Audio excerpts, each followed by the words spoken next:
Amici miei, mi vedete, mi sentite? No, non mi vedete, non mi vedete, ma mi dovreste sentire con musica e tutto.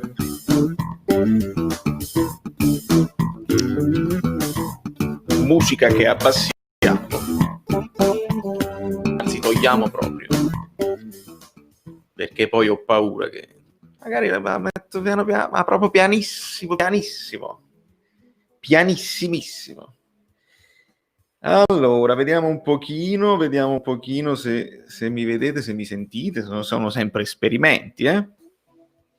Buonasera, buonasera. Allora, benissimo, benissimo, amici miei. Allora, vediamo un pochino.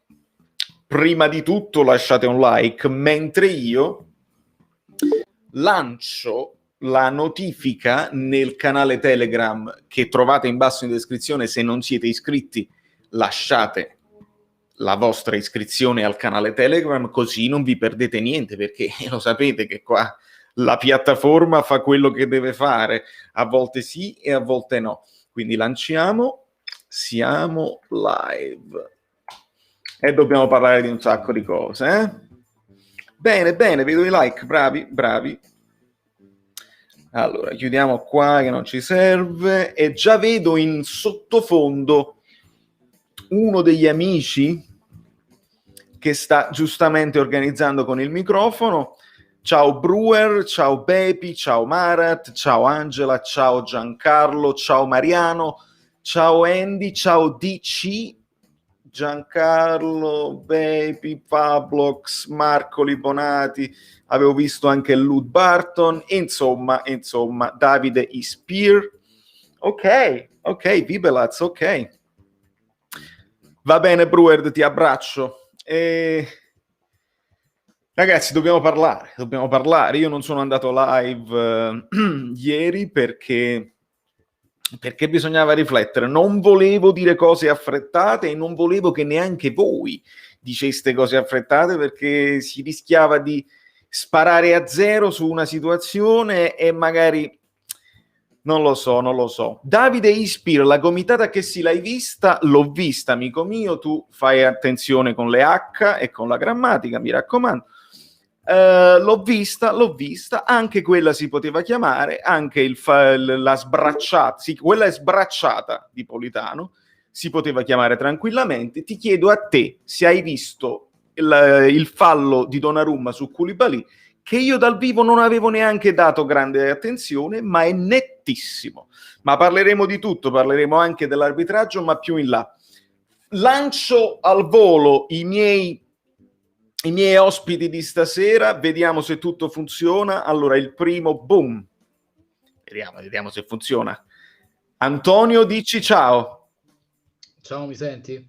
Ti sento benissimo, gli amici si sentiranno. Tutto bene. E dall'altra parte abbiamo Peppe Fontana. Grande Peppe, dici ciao anche tu. Ciao, buonasera, non sento. Però noi ti sentiamo bene, quindi tu puoi smanettare con quella, diciamo, rondellina dove vedi l'audio, però noi ti sentiamo bene, quindi cominciamo a parlare di questa storia qua.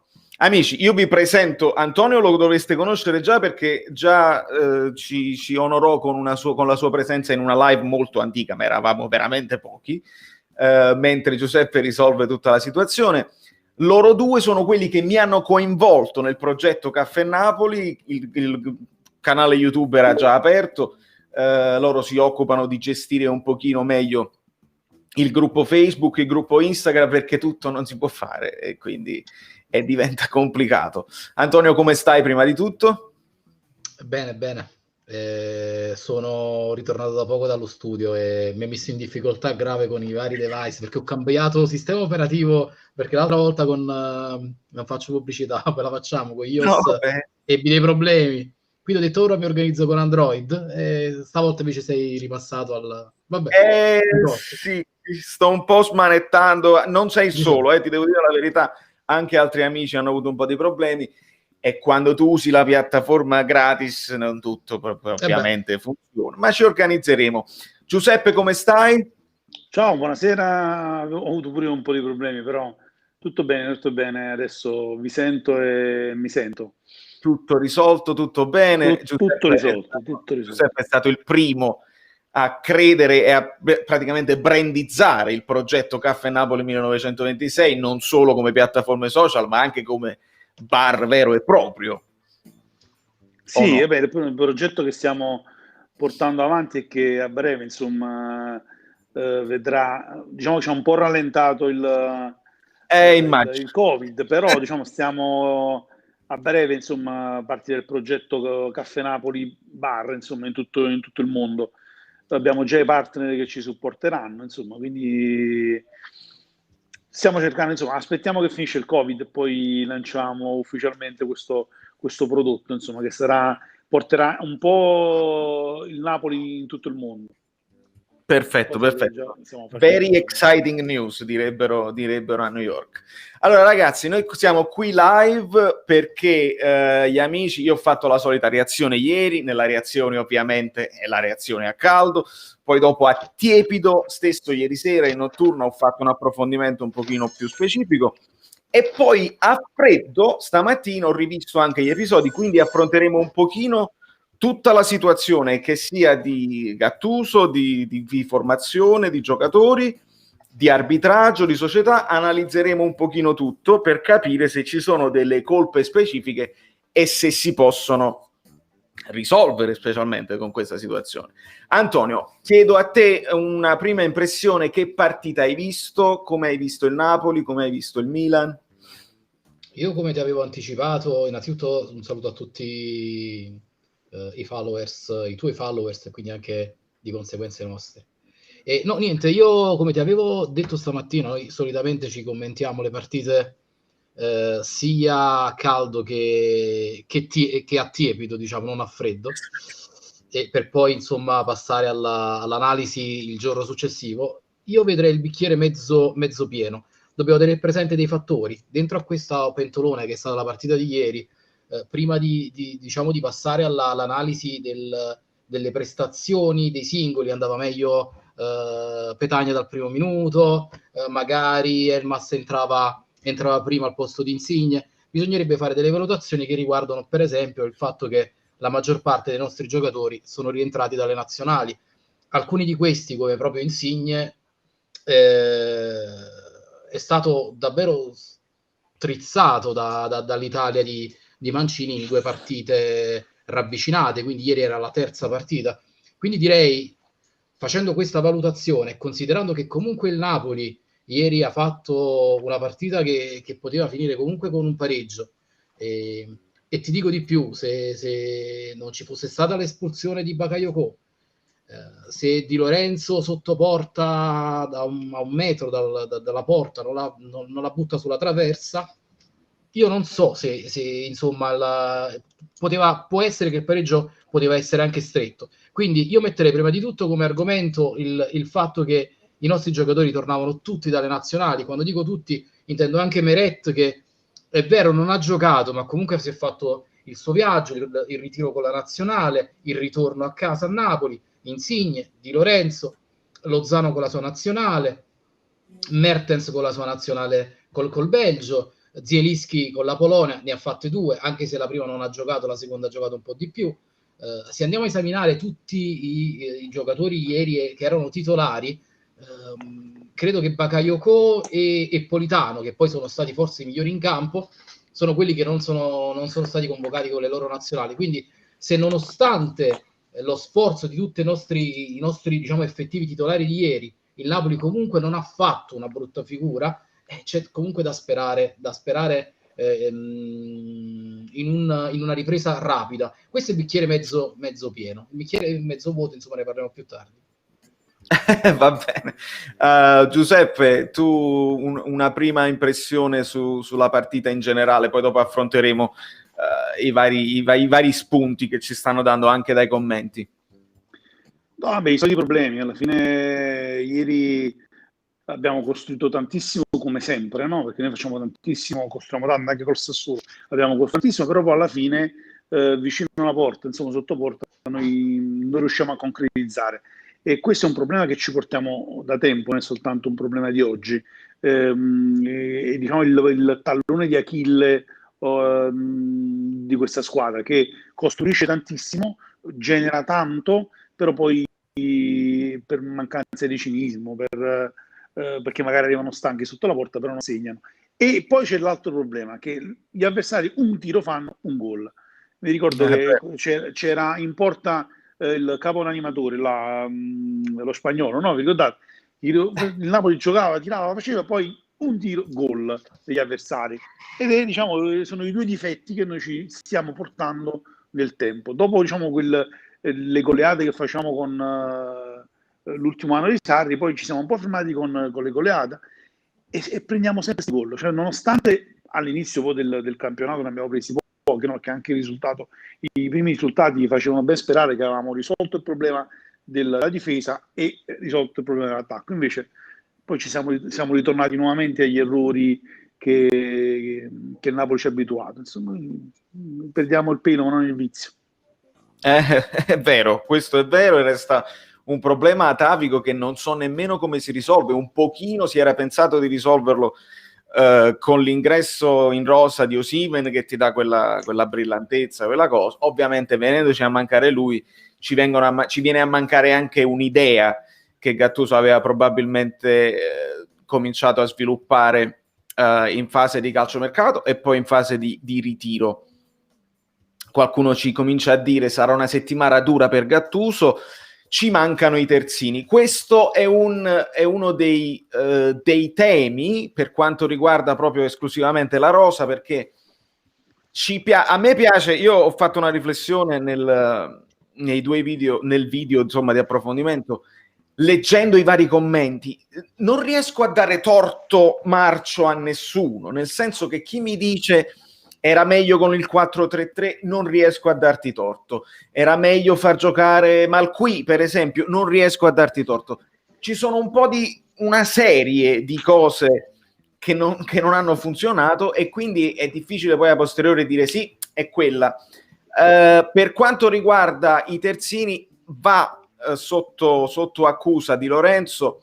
Antonio, un parere non tanto sul giocatore in generale, ma direi la prestazione, perché noi facciamo sempre questa differenza, no? Non diciamo mai Di Lorenzo non può giocare in Serie C, perché non è questo il caso. Però si parla sempre della prestazione. La prestazione la sbaglia Mertens, la sbaglia Insigne, la sbaglia Fabian, la può sbagliare anche Di Lorenzo. Che hai visto? Innanzitutto direi, vabbè, è un pubblico abbastanza attento, visto Luca Cerulo che scriveva che Di Lorenzo non era la prima partita che insomma steccava e che non era in forma. Io in realtà, hai ragione Luca, in realtà io penso che comunque il passaggio dal 4-3-3 al 4-2-3-1 porta una differente interpretazione del ruolo del terzino. E forse questa differente interpretazione ha influito un po' sulle prestazioni dei nostri terzini. Però ci tengo a sottolineare una cosa che magari diciamo a volte noi non presi dal tifo non sottovalutiamo. Non dobbiamo come dire ogni volta trovare l'alibi del non utilizzo di un giocatore che abbiamo per esempio in panchina. Per una volta diciamo, e per tutte, se Ghoulam non gioca, ormai ci siamo fatti una ragione, lo sappiamo, è inutile che chiediamo perché Ghoulam non gioca, l'abbiamo visto quando ha giocato, non è in forma. Quando diciamo ma perché sta giocando Isai e non Mario Rui, abbiamo visto perché giocava Isai e non Mario Rui. Voglio dire, Gattuso io credo che sia una persona, a dispetto di quanto ora si stia dicendo sui social, una persona ignorante. Non è vero, Gattuso non è una persona ignorante, tra l'altro non è carino nemmeno esplicitare questo tipo di pensiero sui social. Credo che Gattuso abbia molto il polso della situazione, quindi se sta schierando Isai è perché Isai sta meglio di chiunque altro. Quindi, ritornando quindi a Di Lorenzo, ecco, io ti posso dire che non è il Di Lorenzo che ho visto il primo anno a Napoli, però c'è da dire che intanto è cambiato l'allenatore, sono cambiati 2 allenatori, quindi anche l'interpretazione del ruolo è diversa, e diciamo dobbiamo aspettare un attimo che tutti gli effettivi assorbano il credo di Gattuso. Se vogliamo, siamo partiti stesso quest'anno con un altro modulo e poi strada facendo lo stiamo cambiando, e ora stiamo facendo la critica per ritornare al 4-3-3. I moduli non è che tipo si assimilano in 2 o 3 partite, e se qualcosa non va bene tu poi ritorni al modulo precedente, perché poi tu allenatore perdi anche la credibilità con i calciatori, e questa è una cosa importante. Voglio dirvi, se il Napoli avesse schierato contro il Milan il 4-3-3, significava dire a tutti i ragazzi in campo: ragazzi, se non c'è Osimhen noi non siamo in grado di fare il 4-2-3-1. Significava quindi togliere responsabilità al resto della squadra, e un allenatore come Gattuso secondo me questo non l'avrebbe mai permesso. Un allenatore che ha messo in tribuna 2 terzini che potevano servirci la partita scorsa. Quindi attenzione con queste valutazioni, nel senso che sicuramente, probabilmente il 4-3-3 sarebbe stato un modulo più equilibrato contro questo Milan, perché avresti avuto un centrocampista di ruolo in più, e quindi magari Demme, Bakayoko e Fabian avrebbero sicuramente supportato meglio il gioco offensivo del Napoli e anche la difesa.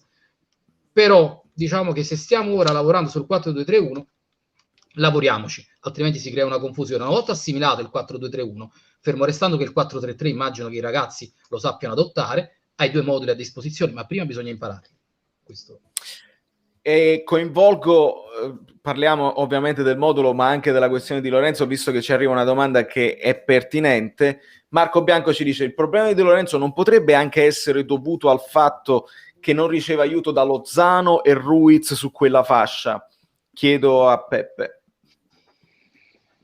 Ma il fatto che comunque giocano in 2, c'è meno, insomma, aiuto, no? Sulla fascia. Questo è forse il problema del 4-2-3-1, che hai, diciamo, un esterno in meno, quindi il terzino deve lavorare di più. Però secondo me è un problema proprio di Lorenzo. Ieri non c'era in campo, cioè, non mi è piaciuto, ma nel 4-2-3-1 di Lorenzo gioca bene. Nelle precedenti partite ha giocato bene, quindi io credo che siamo un po' di stanchezza, oppure c'è qualcosa di diverso che ieri ha provato Gattuso a dire ai microfoni di Sky, no? Quando parlava, diceva come se qualcuno giocasse più sull'individualità che sul gruppo, no? Come se qualcuno cerca di fare la giocata per togliere castagne dal fuoco.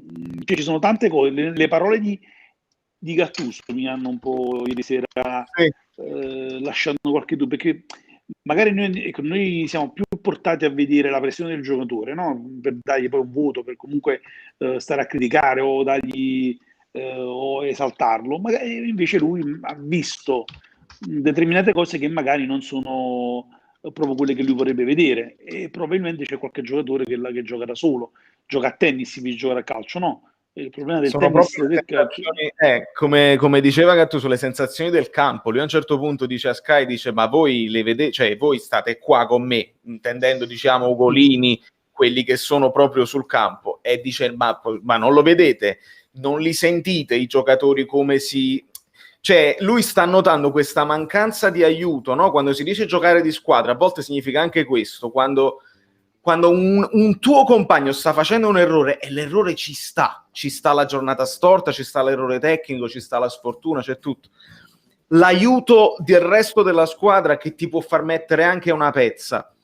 Ricordo, che ne so, non interviene Mario Rui su un tiro da lontano, Koulibaly che fa la corsa verso la linea per salvare il tiro sulla linea di porta.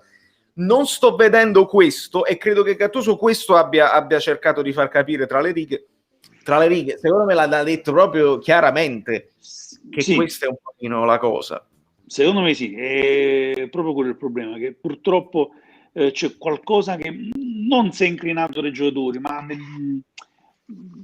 nel sistema, perché cioè lui ieri cercava l'ha detto palesemente, insomma, cioè, non è che il singolo giocatore, ma poi ci sono gli errori individuali, perché per esempio i gol che abbiamo preso ieri sono errori individuali, Koulibaly, cioè non si può far segnare Ibrahimovic diciamo da fuori area, insomma, no, cioè un altro Koulibaly non avrebbe fatto fare un gol del genere, avrebbe dato una spintina, un qualcosa, cioè tu gli hai fatto fare un gol del genere e poi Meret, cioè non ha 3 tiri, 3 gol, insomma, pure, sì.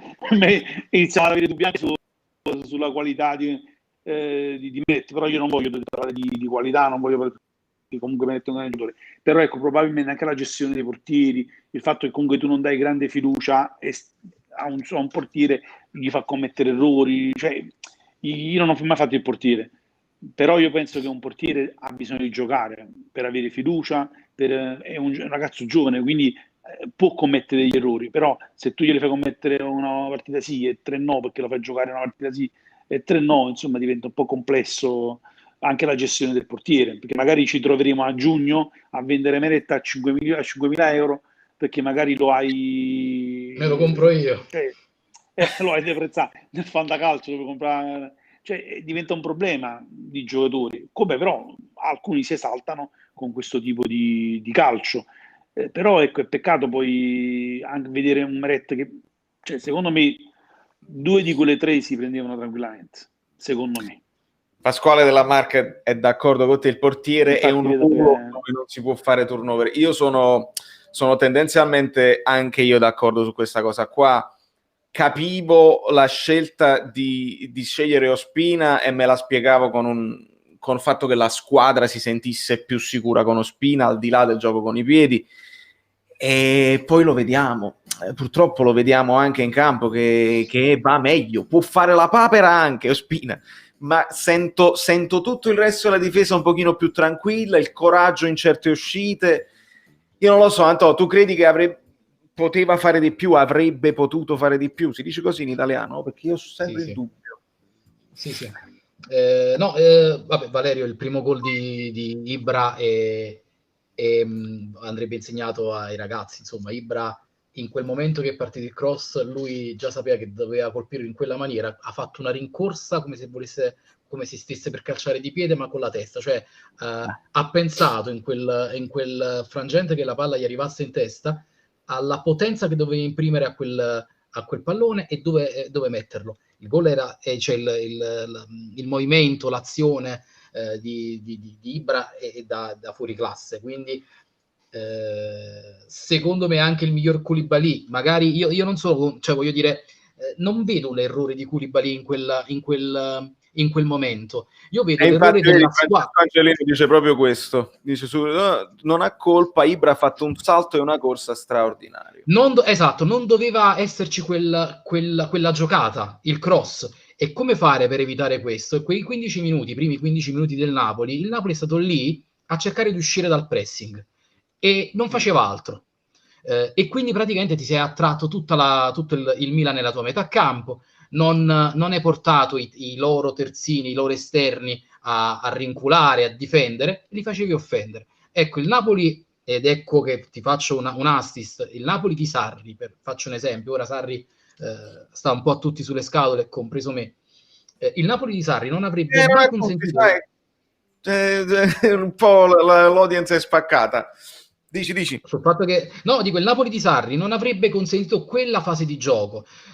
Quando c'è il pallino, anche Gattuso vorrebbe avere il pallino della partita, ma le premesse sono diverse. Lui vuole avere il possesso palla, il gioco in mano, partendo dalla difesa e quindi uscendo dal pressing e facendo, insomma, le sue giocate in verticale. Quando non ci riesce e non ci sta riuscendo, chiaramente attrai tutti gli avversari nella tua metà campo.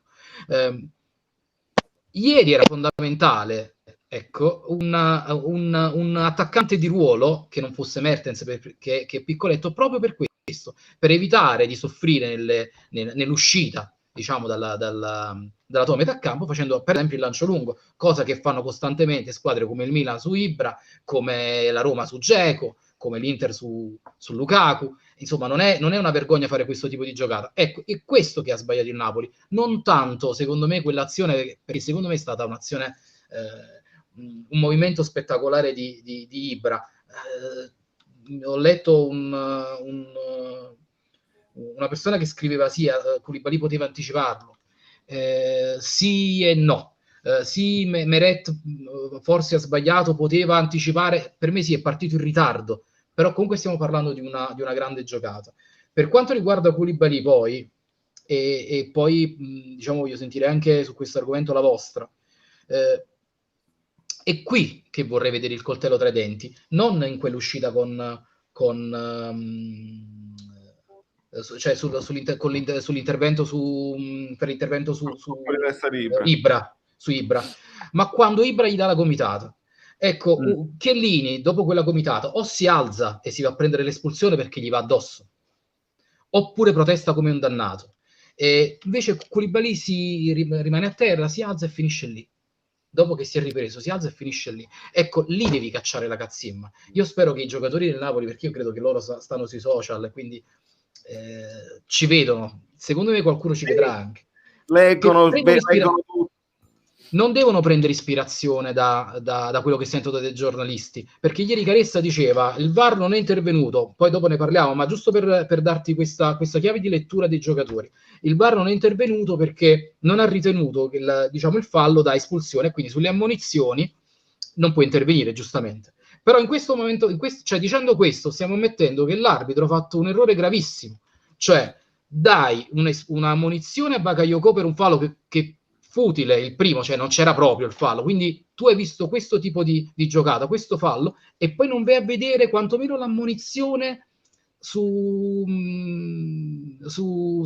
Ibrahimovic, e non vedi tutti i falli che ha fatto che sì. Quindi facendo questa affermazione, Caressa, e qui mi collego, giocatori, non state ad ascoltare i commenti che fanno le TV nazionali, perché sono commenti faziosi, disonesti. Perché in questo momento, in quel momento che Caressa ha detto questa cosa, ha detto che l'arbitro è un incapace, perché non ha visto quantomeno l'ammonizione. E quindi, Koulibaly, se ci stai seguendo, qualcuno ci sta seguendo, la reazione a questa cosa deve essere veemente, perché quantomeno se tutti quanti protestano veementemente, lo fanno, la Juve lo fa sempre. L'arbitro dice: ma che sta succedendo? Ma che sta succedendo? Quindi vatti a prendere l'espulsione. Almeno ti vai a prendere l'espulsione, ma fai capire che ci sta, alzi praticamente un caso su di te. Non dico di mettere le mani addosso, però voglio dire, un arbitro sa che Ibrahimovic quando salta usa le braccia. Facendo casino, fai capire che insomma la situazione è uscita fuori dal normale tocco di spalle.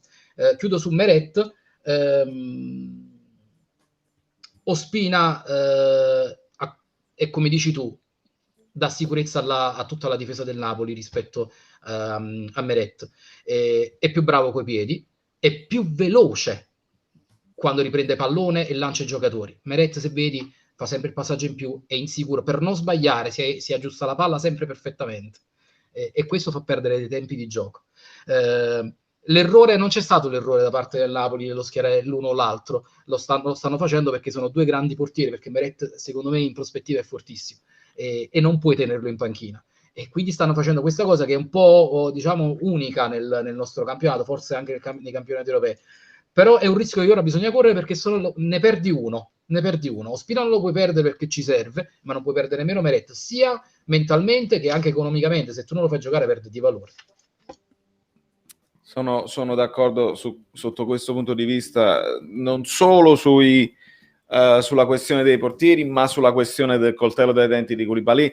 Qualcuno mi diceva: parla pure tu, ma ragazzi, io ho degli ospiti, io parlo tutti i giorni.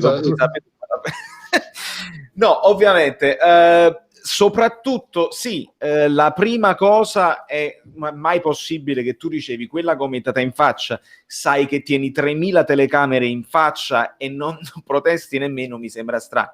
Ma ancora più assurdo è lo sgambetto che riceve da Donnarumma.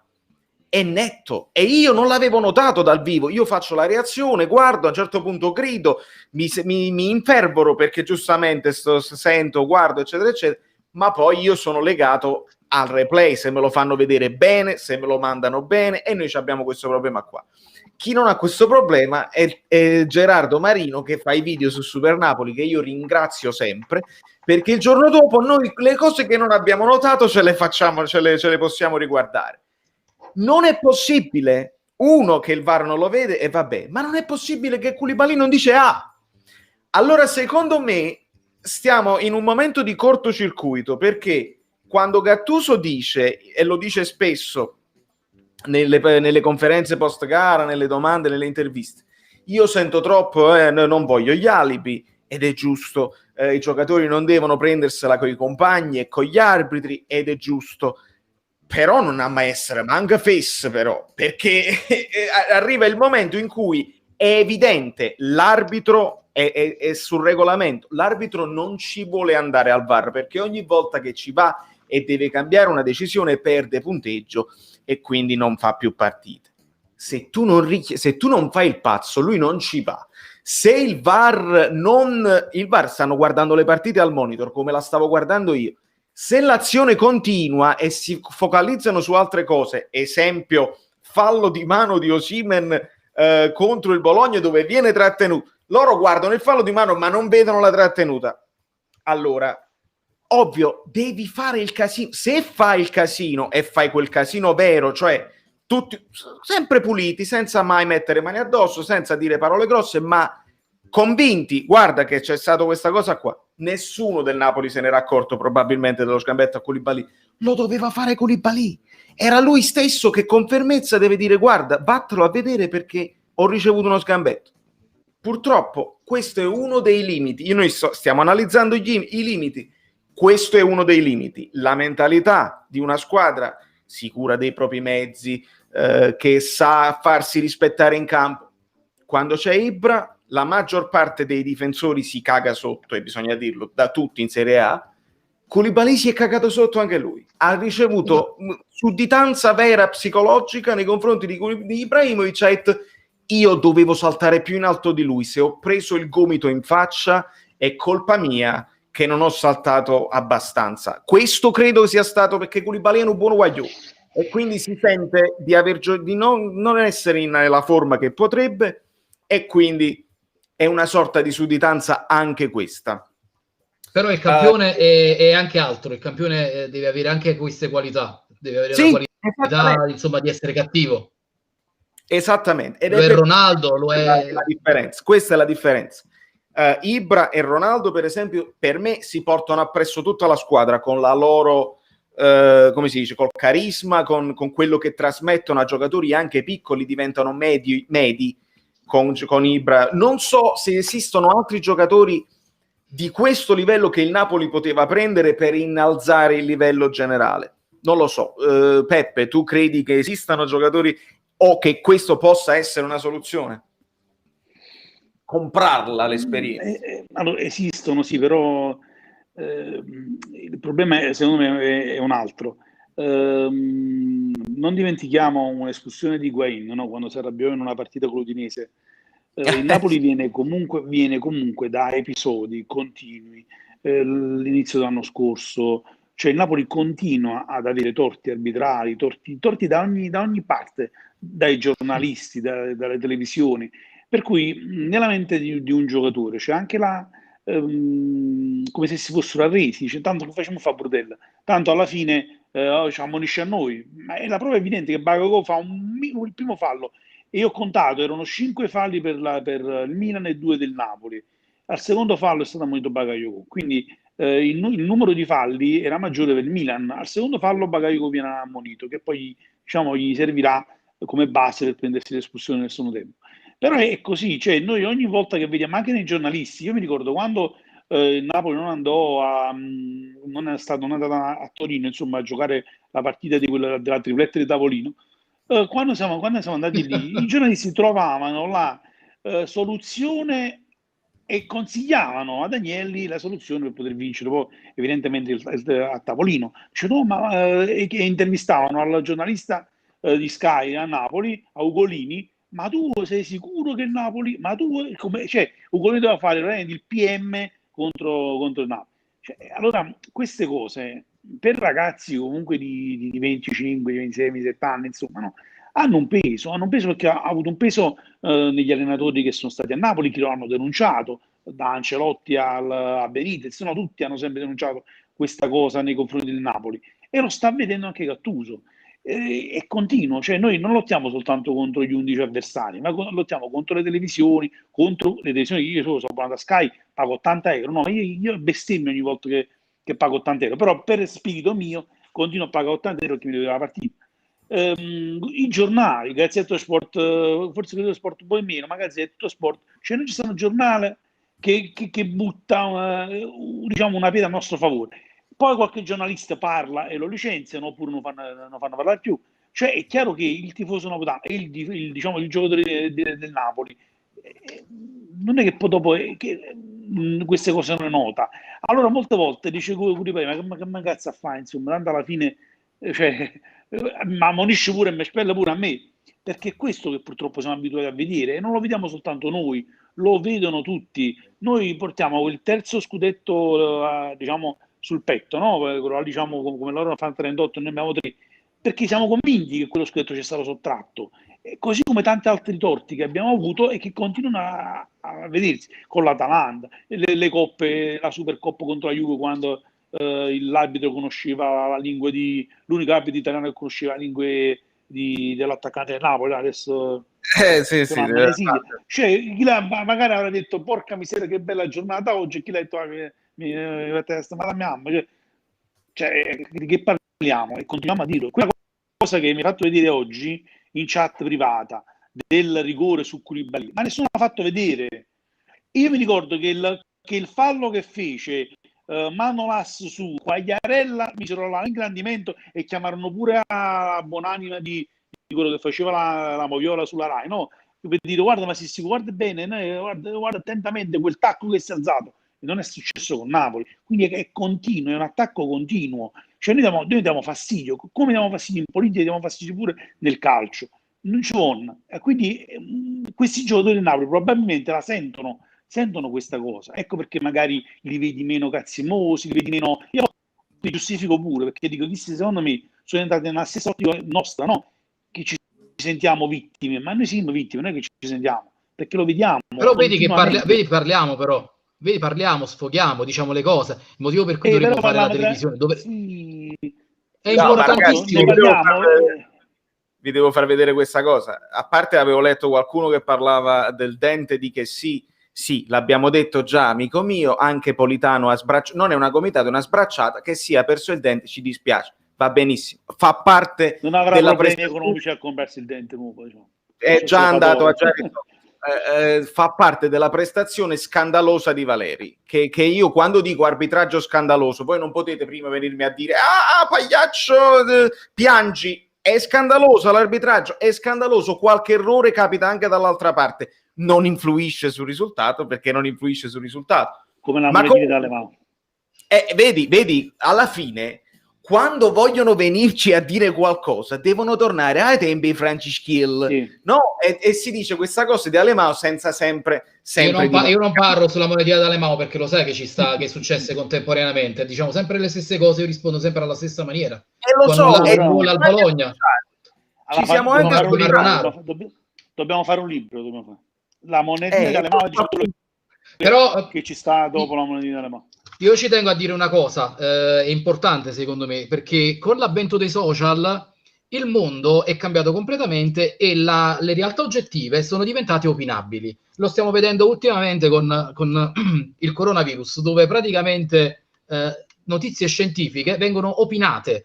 Invece dovremmo capire che ci sono delle cose che sono oggettive, per esempio nel calcio il fuorigioco, ci sono delle linee che delimitano praticamente una posizione da regolare ad irregolare, sulla quale su questo argomento non si può discernere per me non lo è, per me lo è un dato obiettivo, è così, è geometria, ok? Il fallo deve essere un dato oggettivo, no? Secondo me, invece in Italia sta diventando tutto un secondo me.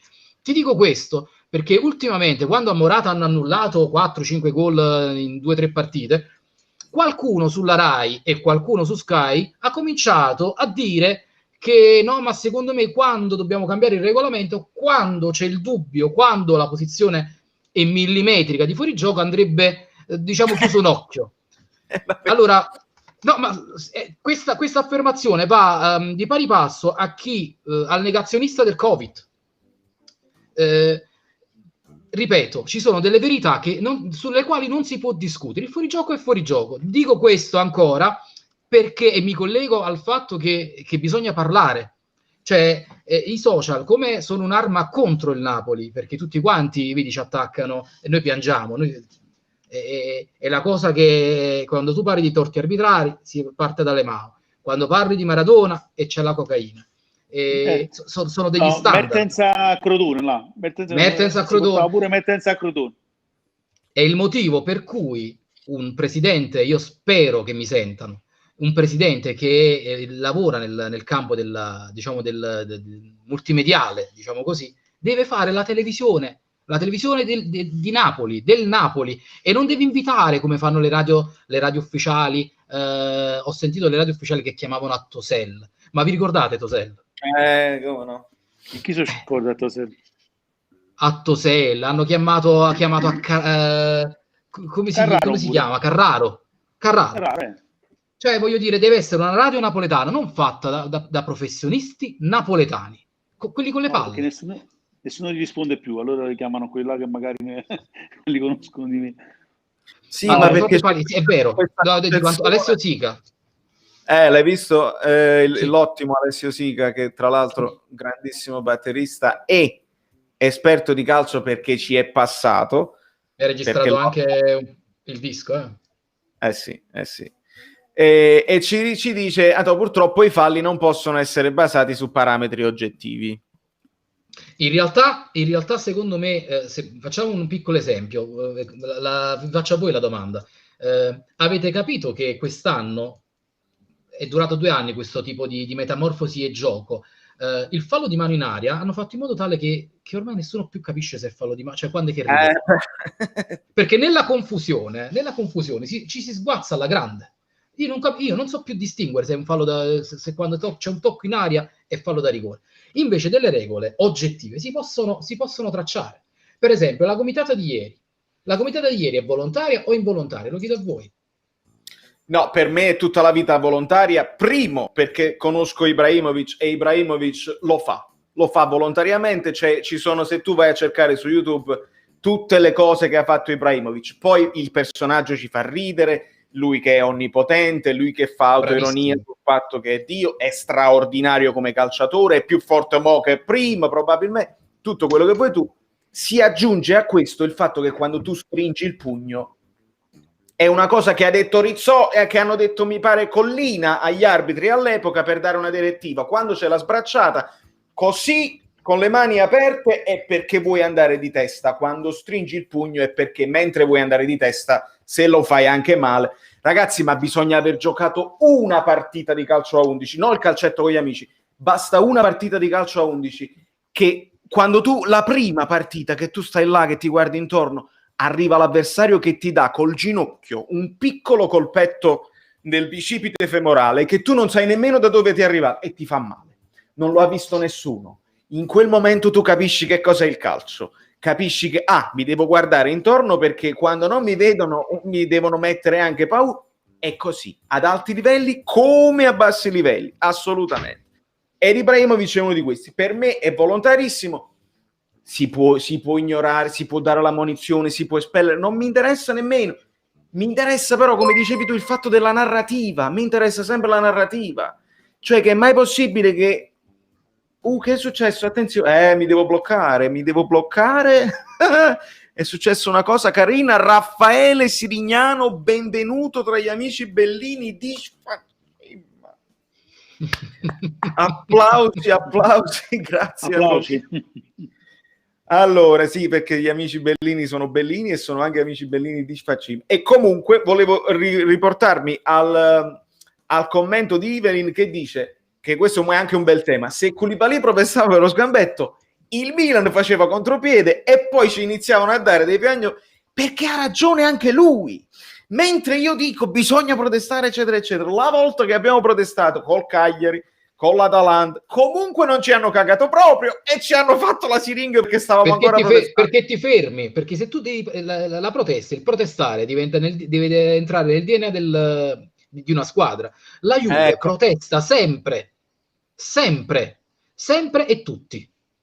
Non lo puoi fare una volta ogni tanto perché non sei neanche abituato. Però ritorniamo, vedi, a quello che dicevo prima, alla fine i giocatori sanno che la protesta non porta, cioè, non solo a Juve. Non dimentichiamo che qualche allenatore in passato diceva, cioè, proprio giocando lì dobbiamo rimetterci un altro maglia bianca e nera, che così iniziano a fischiarci i falli a favore. Cioè, è una questione di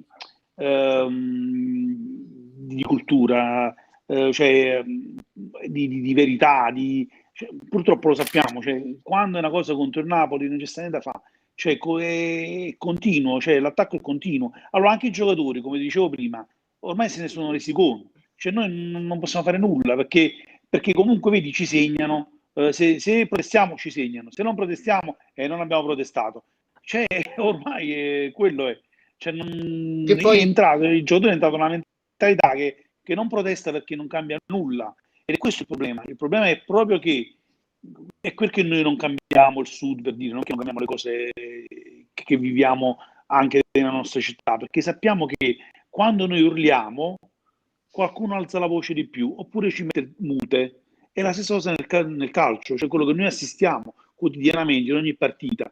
Noi quando protestiamo o veniamo ammoniti o nessuno ci pensa. Se non protestiamo siamo zitti e quindi alimentiamo questo tipo di calcio nei nostri confronti, e purtroppo la soluzione sembra non esserci, no? O a meno che non ci sia la terza soluzione, che è quella che magari di andare a giocare in Spagna, insomma. un bel derby con Barcellona. No, chissà, io volevo chiedervi, chissà il VAR che cosa ha detto a Valeri, perché in quell'occasione non so se avete notato che Valeri sente, quindi avrà detto guarda non lo reputo da espulsione, però io arbitro sento non lo reputo da espulsione, vado dal giocatore e ammonisco, non perché me l'ha detto il VAR, perché mi ha escluso l'espulsione, però significa perché per valutarla era un fallo che era arancione. E io per questo dico attenzione, tutti questi meccanismi portano alla malafede. Allora tu dici Peppe non dobbiamo protestare perché attenzione, guarda, io ho protestato contro l'arbitraggio anche quando il Napoli ha vinto 4-0 contro l'Atalanta. Se uno sbaglia, sbaglia. A questo punto non devono fare i giocatori, lo facesse la società. L'ho fatto. Ma quello non ti dimenticare che l'abbiamo criticato perché ha protestato. Poi non ha protestato e sta sempre zitto. No, i modi, sono i modi. Ma quello che sì, ma quello il presidente, quello è un po' come, cioè, non è una questione di modi o non di modi. Purtroppo noi non sappiamo quello che effettivamente succede nel palazzo. E probabilmente molte persone molte volte hanno cercato di silenziarlo. Un po' lui c'ha i suoi modi, è romano, insomma, alla fine c'ha questi modi un po' particolari. Però non è la sostanza che è quello che conta, non il modo con cui... Esatto, e la sostanza è questa. Vedo che Napoli ha dato spiegazioni facendo dei comunicati stampa sulla sua pagina, sul suo sito, rispondendo a questo o a quell'altro giornalista. Però non ho mai sentito o letto, per esempio, vi faccio un esempio, sul caso della partita persa a tavolino. Tutti i giornalisti dicevano sì, il Napoli doveva rispettare il protocollo.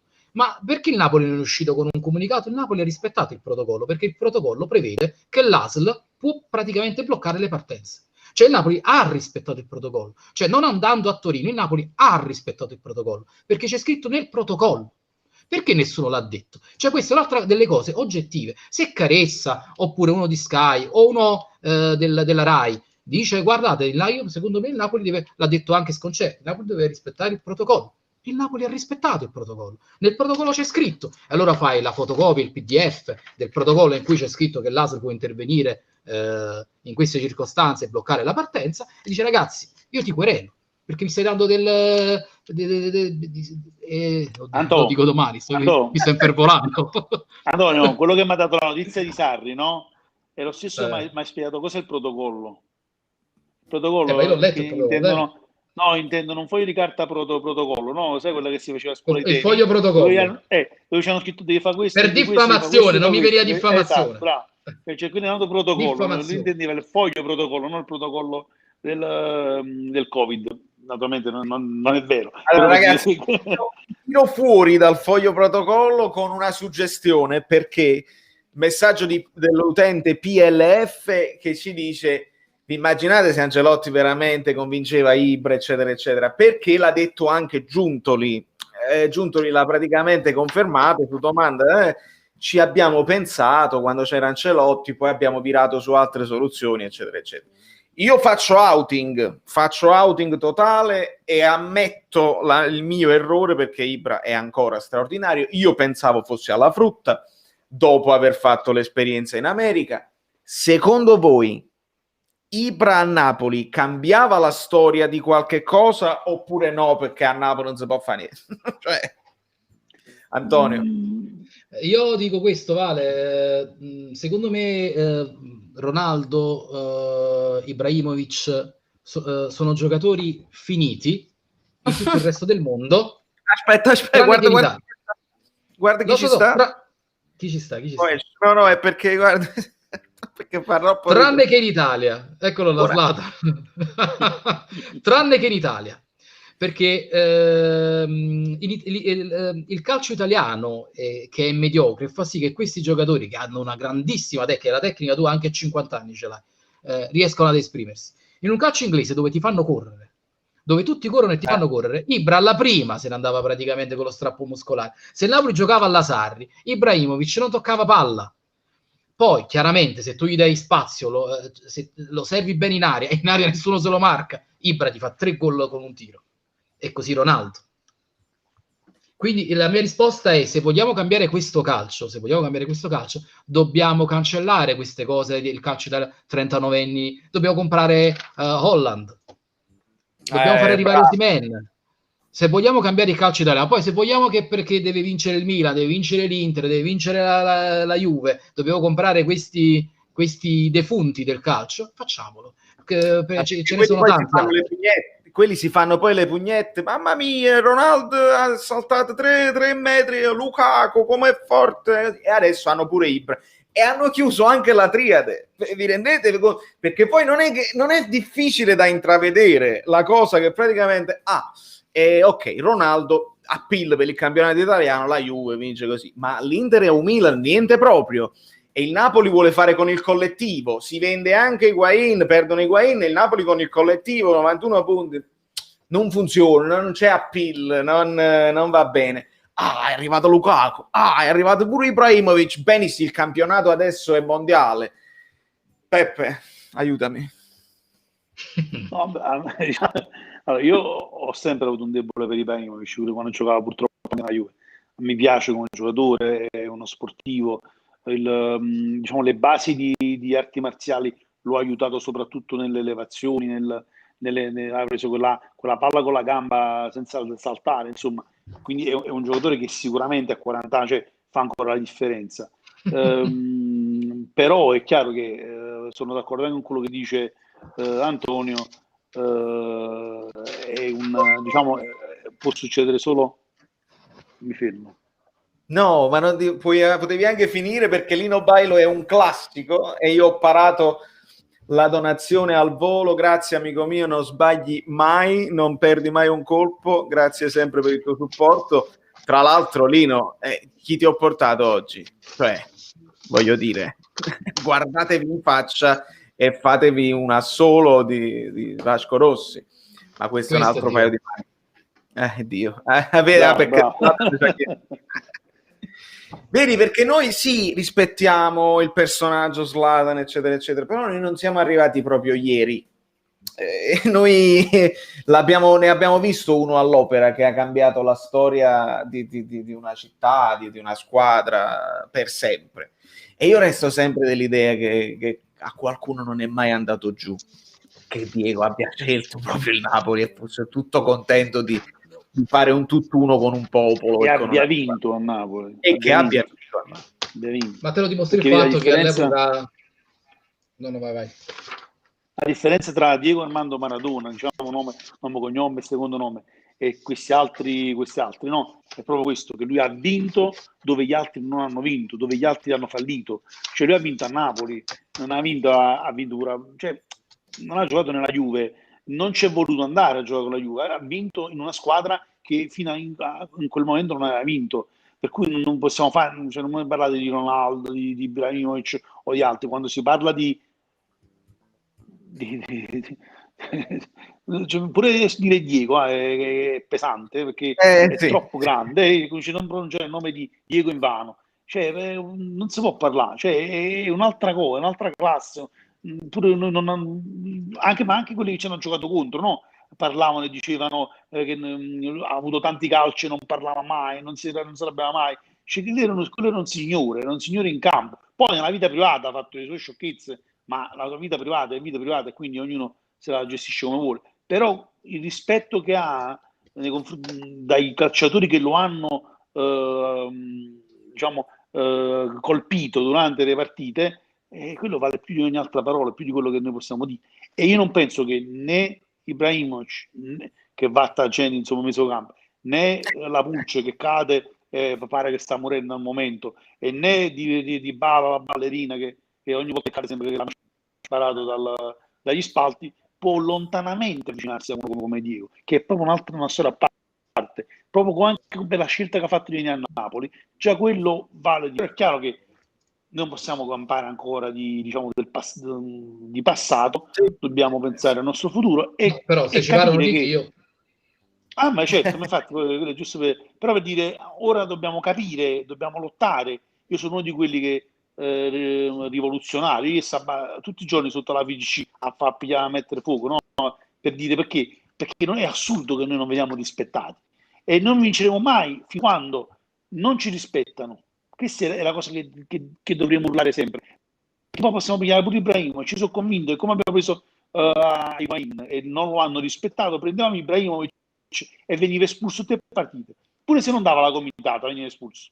Giocavano in Napoli. Questo è il problema. Non è tanto prenderlo Ibrahimovic, il fatto che pigliamo questi giocatori che vengono che hanno mancato rispetto pure ad Ancelotti, no? Cioè, quindi alla fine che Napoli non si sposa con il calcio italiano. Non c'è on. A proposito di calcio spagnolo, tu hai detto iscriviamoci in Spagna, no? Prima di tutto saluto dal Club Napoli Berlin. Tedesco, lo conosco io. Straordinaria, che meraviglia. Ci è arrivato mentre parliamo di tutte le varie cose. Volevo dire a Raffaele, io leggo e acchiappo i messaggi a volo per metterli poi in sovraimpressione, quindi qualsiasi domanda, se appena la leggo sto cercando di dare spazio un po' a tutti. Ragazzi, state mettendo i like, no? Perché io vedo il mio moderatore che si sta che c'è un sacco di gente, non ci sono i like. Allora è arrivato il momento di mettere un pochino di like, perché sennò qua, ragazzi, voi dovete sapere, mettere addirittura gli occhiali, Antonio, vedi? Perché che però vedi sono finti. C'è una serie di occhiali finti qui, bellissimo. Fake news, perché se non che io lo so che voi state là, vi state godendo lo spettacolo, la trasmissione, parliamo, eccetera, eccetera, e vi siete dimenticati. Non è cattiva volontà, lo so benissimo. Cliccate sul like e così siamo più contenti tutti quanti e date anche soddisfazione ai miei straordinari ospiti, che non è per me, è per loro che ci stanno onorando stasera, che in Italia posso fa tardi, eccetera, eccetera. Mi hanno... dopo facciamo anche un Forza Napoli generale, anche per ricordare che noi siamo tifosi del Napoli a prescindere dal risultato. Ricordatemelo, amici, anche moderatori. Mi hanno detto, e mi sono perso la domanda, tu sei da Stoccarda, Raffaele, grande. Anche Politano ha dato con la comitata che siamo capito, vabbè, già sta Marit stufato. Argomento Fabian, perché tu hai parlato di calcio spagnolo, noi vediamo Fabian con la Spagna, ho guardato tutta la partita, sono rimasto con gli occhi qua, bellissimo, un mostro. Perché non mi dà questa sensazione a Napoli? Peppe, prima tu? Ma io, secondo me Fabian uno gioca troppo lontano dalla porta, secondo me, per quello che lui è come calciatore, insomma. Poi pure io me lo chiedo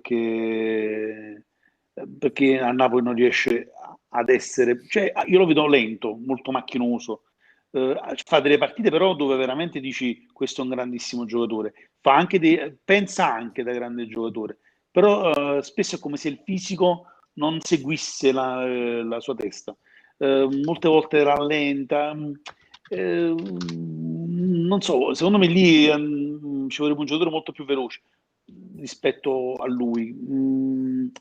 In questo 4-2-3-1 non lo vedo proprio almeno quello napoletano di Gattuso. Vedi sta cosa a volo. L'ho presa, lo straordinario Luca Delise che non manca mai, ci dice like tutta la vita, caffè per tutti, Fabian out, statene in Spagna, la tocca pianissimo Luca, e io capisco perché è insomma, è uno di quegli argomenti super caldi che divide me stesso a distanza di partite, e io avevo detto per esempio a 2 mi sembra meglio, quando l'abbiamo visto giocare bene anche con Zielinski le prime partite eccetera eccetera, a 2 mi sembra meglio perché stando più lontano dalla porta deve pensare meno a mettersela sul sinistro per provare il tiro, e allora magari smista più velocemente. Ma poi abbiamo visto che anche senza pensare il tiro, se non sta sul pezzo, se non sta bello, fresco, mentalmente pronto e libero di testa, comunque perde un tempo di gioco, e più vicino alla porta può diventare anche più, come si dice, più pericoloso. Che dici? Sì, ma può diventare più pericoloso, ma poi cioè, fa quei gol spettacolari con la Spagna di sinistro, non li tenta più, cioè lo vedo lento, cioè, macchinoso. Adesso non so perché magari si dedica alla Spagna. Vi ricordate Callejon? No? Callejon andò in Spagna, tornò e poi improvvisamente è diventato un altro giocatore. Come se la Spagna si prendesse il sangue caliente di questi giocatori e se li conserva. Okay? Perché anche Callejon fece la stessa cosa. Quindi non lo so, io secondo me qui è un grandissimo calciatore che non si può mettere in discussione Fabian Ruiz assolutamente, però è quel giocatore, mi sembra, anche Zielinski, no? Che è forte, è bravo, sta scendendo, quello là, si vira la cura, si vira la capa, se mi segue a pille, i guanti, sta scendendo, no, aspetta, non sta scendendo più, aspetta, no. Cioè mi sembra quel giocatore che sta per uscire ma non esce mai, è quello che lo stesso Zielinski, lo stesso, cioè sono giocatori che mi sembrano a me quando andavo a scuola, è intelligente ma si impegna poco, può fare di più, uguale. Antonio, qua ma avete visto la formazione del centrocampo della Spagna? Lo so. È chiaro. Poi c'è anche questo, insomma, no? Cioè, voglio dire... No, noi aspetta, la Spagna gioca... Dici. Cioè, nel senso che abbiamo preso Bakayoko, che comunque è un grande giocatore, non è chiaro. Solo. Secondo me non possiamo paragonare né le prestazioni di Insigne con la nazionale con quelle nel Napoli, né quelle di Fabian con la nazionale. La Spagna gioca con 4-3-3 a centrocampo, come impostazione di gioco, il gioco spagnolo, tiki-taka, passaggi, verticalizzazione, avanti dietro. Il Napoli non gioca così, innanzitutto. Poi vorrei farvi ricordare quando i nostri centrocampisti si sono esaltati, quando avevamo un giocatore come Albiol in difesa, che impostava, era lui che impostava, poi avevamo Jorginho a centrocampo e Allan che scusatemi il termine, gli parava il culo. Ok? Ora mi dite, questo Napoli come potrebbe, supportare il gioco di Fabian, che è un gioco praticamente, come dite voi, sì, è lento, ma lento perché è solo a centrocampo. È troppo solo a centrocampo. Per sue caratteristiche fisiche lui non è anche Bakayoko è lento, però come vedete sì. Bakayoko non perde mai palla, riesce comunque a fare le sue trame di gioco, però per me il motivo fondamentale delle diverse prestazioni di Fabian nel Napoli è il fatto che secondo me probabilmente non ha imparato questo tipo di modulo. Non dico che non è fatto per questo tipo di modulo, però non ha imparato ancora questo tipo di modulo. Con Bakayoko ha giocato. Stiamo parlando di 8 partite, Fabio. Lo so, però è come se ci fosse stato cioè tutti come se avessero fatto un passo indietro, cioè rispetto alle ultime partite che giocate a Napoli, le ha perse tutte il Napoli, quindi è come se avesse fatto un grande passo indietro. Allora qualcuno dice perché gli avversari hanno imparato come fare Napoli, no? Ma non sono proprio convinto, perché comunque alla fine il Napoli ci arriva sotto porta, non è che non ci arriva. Quindi purtroppo non facciamo io gli allenatori del Napoli, però io penso che manca Gattuso sta iniziando a fare, cioè a volte si dimentica che fa l'allenatore del Napoli, perché anche delle scelte, no? Ci siamo detti sui social, cioè perché ne hai fatto uscire Bakayoko che era in rischio di espulsione? Perché ha segnato Mertens? non fare uscire Mertens, ma questo sì, uscire Bakayoko. Cioè, allora anche in quello che tu vedi che allora c'è molta confusione nella testa di Gattuso e lo sta trasferendo ai calciatori, oppure che il motivo è un altro, però non si spiega che questa squadra all'inizio del campionato sembrava una squadra fortissima e adesso che parlavamo di scudetto, parlavamo di Champions League, parlavamo di Coppa del Mondo, delle nazionali, e oggi invece parliamo di una squadra che ha perso col Milan, che però un po' di pazienza gioca dobbiamo anche averla, perché bene, tu sai che sì, noi abbiamo pazienza da tantissimi anni, alla fine io non sono di quei tifosi che voglio vincere lo scudetto perché altrimenti faccio questa cosa, però noi sono da anni che abbiamo pazienza, no? Adesso abbiamo il Sassuolo avanti che gioca un grande calcio, abbiamo il Milan dico avanti, un'altra l'Inter cosa. avanti, cioè con la pazienza non si vince niente, secondo me. No, dico un'altra cosa, Peppe, sappiamo che il gioco di Gattuso è il 4-3-3, quindi anche lui sta ora sperimentando questo modulo. Guardate che sebbene possano sembrare vicini, sono interpretazioni dei ruoli diversi. E anche i giocatori, Fabian, dicevi Fabian, in Spagna Fabian è esterno destro di centrocampo, qui Fabian è tra virgolette centrale, spostato, ma comunque deve fare il ruolo centrale, è diverso. Là c'hai Thiago vicino, chi c'hanno a centrocampo? Busquets. Là invece c'è soltanto Bakayoko. Devi costruire e devi mantenere. Però può fare il 4-2-3, non è che qualcuno gliel'ha vietato. Diciamo che lui è partito col 4-2-3, poi si è trovato con questo 4-2-3-1 perché per far giocare Mertens e Osimhen insieme. Abbiamo visto che Mertens, non lo so, per far giocare Osimhen, per far giocare Mertens insieme, no, perché comunque Mertens ci deve giocare nel momento in cui 4-3-3 con Osimhen tu non ce lo vedi? No, nel senso interessante questa cosa, perché ti riporta alla questione del modulo, cioè una cosa è passare al 4-2-3-1 perché vuoi farli giocare insieme e quindi sfruttare il potenziale, perché il problema del Napoli sono i gol. Uno di quelli che fa gol nel Napoli è sempre stato Mertens, non Insigne, non Lozano, almeno l'anno scorso. Quindi per sfruttare i due si pensava questa cosa qua. Secondo te Osimhen nel 4-3-3 da solo può andare in difficoltà? Valerio, guarda, Osimhen è una scommessa in tutto, nel senso c'ha un grosso potenziale, ma non sappiamo cosa possa fare. È un po' come quando prendemmo Cavani, per dirti, e Mazzarri disse, ragazzi, da esterno, prima punta. Fai la prima punta e fortunatamente scoprì un ruolo. Ora, Osimhen, lo chiamo come si chiama, va bene, così non ti incazzi. Osimhen, come accento. A mio avviso nel 4-3-3 attualmente secondo me non ha nemmeno le basi per giocare nel 4-3-3 attualmente, è ancora immaturo come attaccante. Invece se tu lo metti come punta, diciamo come unica punta, e dietro gli metti i tre che gli fanno spazio, gli danno i passaggi, cioè, che vedono lui non al centro della manovra, ma come smistatore di palloni lunghi, o perché gli dai la verticalizzazione e lo fai correre, diciamo gli dai più possibilità di entrare nella partita. Nel 4-3-3 i tre attaccanti devono giocarsela, devono giocare col centrocampo, devono fare movimenti, e io non lo so se Osimhen ce l'ha attualmente, poi tutti imparano tutto. Qua addirittura ci dicono, con questo modulo 4-2-3-1 ha bruciato 2 giocatori voluti da lui, Demme e Lobotka.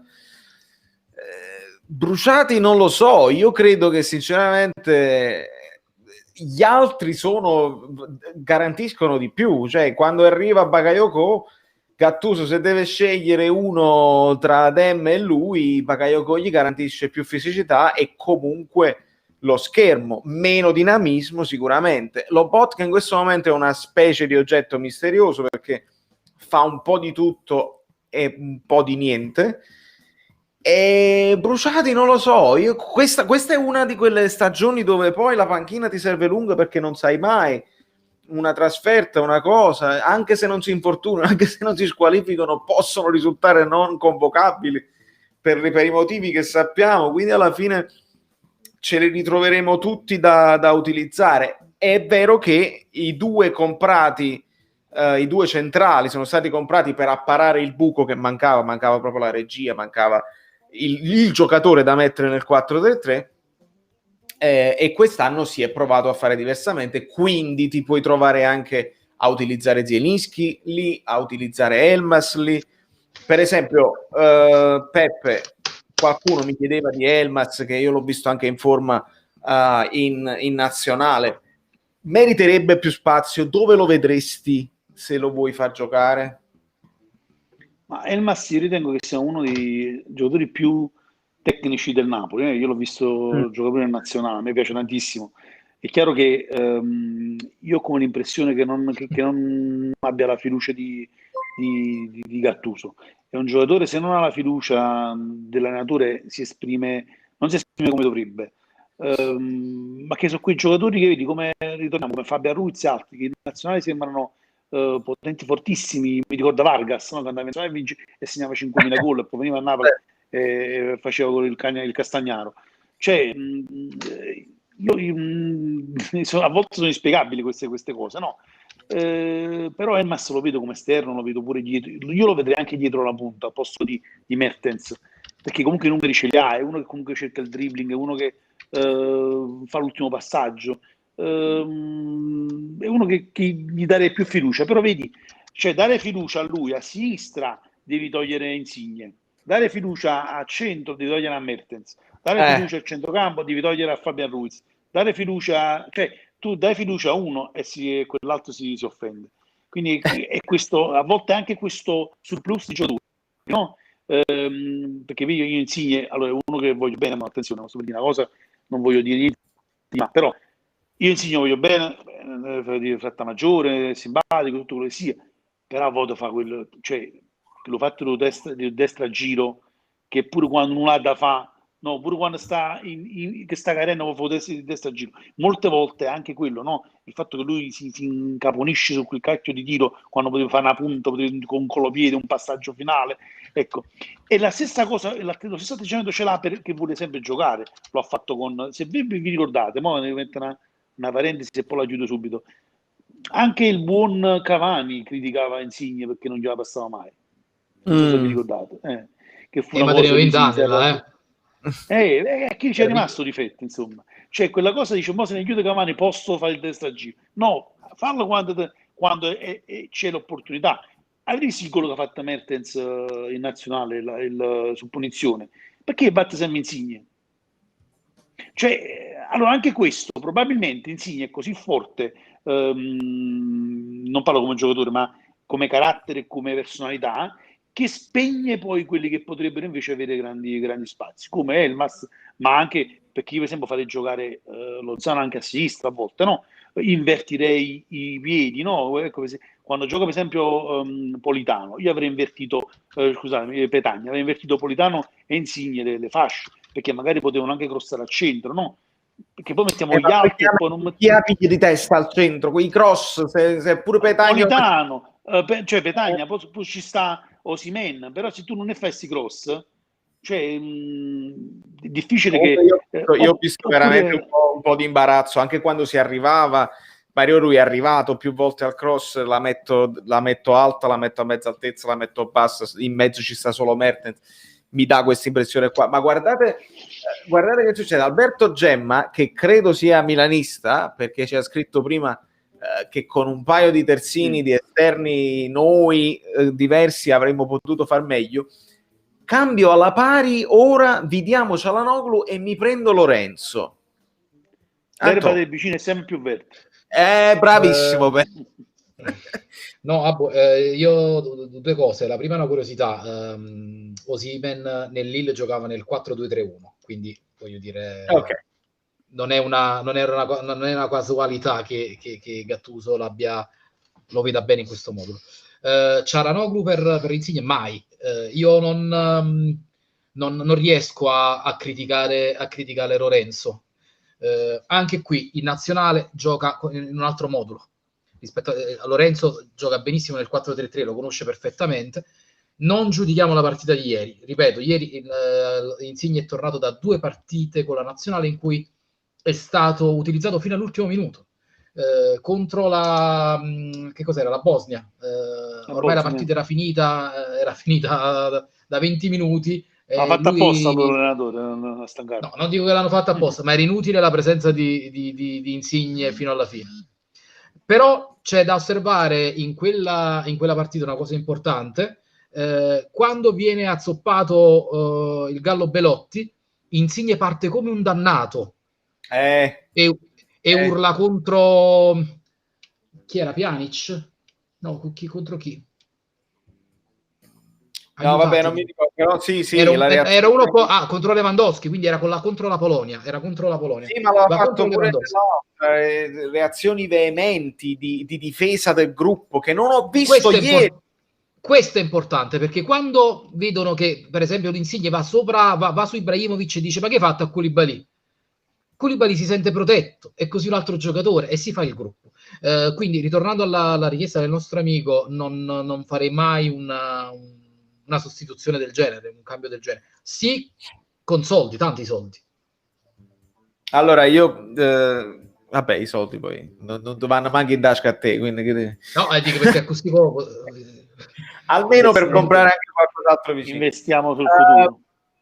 Volevo dire una cosa che ho detto nemmeno tanto tra i denti nell'ultimo video di approfondimento, e visto che qua siamo tra di noi, siamo centinaio, voi lasciate i like, maledetti disgraziati, che è una mia ipotesi, è un azzardo, non voglio creare un caso assolutamente, ma se ci sentono sui social mi fa pure piacere, e Bepi me lo sta ricordando praticamente, problemi di spogliatoio. Perché? Perché io individuai, e ricordi, ve lo feci ritwittare su Instagram e su Facebook, il labiale di Insigne che se la prese con Fabian, ma fai sempre tunnel. Poi ci fu anche un'altra occasione dove Fabian uscì dal campo un pochino, sai, senza salutare i compagni, eccetera, eccetera. Allora, io ho una paura e la butto lì così e voglio il vostro parere, magari è una stronzata, va benissimo. Ho impressione che Fabian non ama stare più lontano dalla porta, però ci sta per giocare titolare, ci sta, e non credo abbia la personalità, perché è giovane, di dire a Gattuso: sente, a me 4-2-3-1 gioco, l'unica cosa che Gattuso lo mette a destra perché lui a sinistra perde la posizione, e fin qui ci siamo. Gioca più scazzato rispetto alla Spagna perché sta lontano dalla porta e quindi meno possibilità di tiro e di farsi vedere e di fare i tunnel, perché se fa il tunnel vicino alla porta diventa grave. Questo scazzamento influisce su Insigne, che lo vede scazzato, che rallenta la manovra, eccetera eccetera. Insigne è comunque tifoso del Napoli e quindi va in freva su Fabian come vado in freva io, tifoso del Napoli, che dico: tu c'hai le qualità, ma perché non sveltisci questa roba qua e passala questo pallone? Allora io credo, e l'ho buttata lì veramente pesante, perché se è così, ma voglio parlare 4-3-3, 4-2-3-1, è un problema serio di leadership che Gattuso deve risolvere. Vi sembra plausibile o sto vaneggiando che Insigne va in freva con Fabian e poi viene a mancare questa cosa che dicevi anche tu, Antonio, che si pur sa da Fana Mureshk, Insigne in quel momento non difende il gruppo perché sta pensando ad altri fatti che non lo fanno stare sereno, e quindi a volte fa la solita cosa del tiragiro invece di cose più diverse, proprio perché si rifà alle cose che sa fare meglio. Chiedo a voi a turno. Vabbè, che Insigne si infrega su parecchie cose, insomma, può essere un fatto normale. Si infrega pure quando gli tocca la spalla, lui sta col caffè mentre fa l'allenamento e inveisce contro la mamma. È famosa quel meme, no? Non so se ce l'hai presente. Quindi, insomma, scherzi a parte, io credo che su questa cosa però siamo garantiti dalla presenza di Gattuso.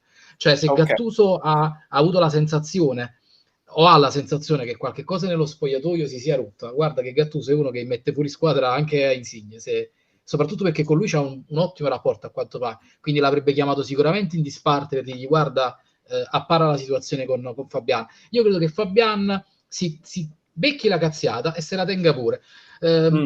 Ripeto, io non vedo, non credo che ci sia una questione spogliatoio nel Napoli, proprio perché da garante c'è Gattuso.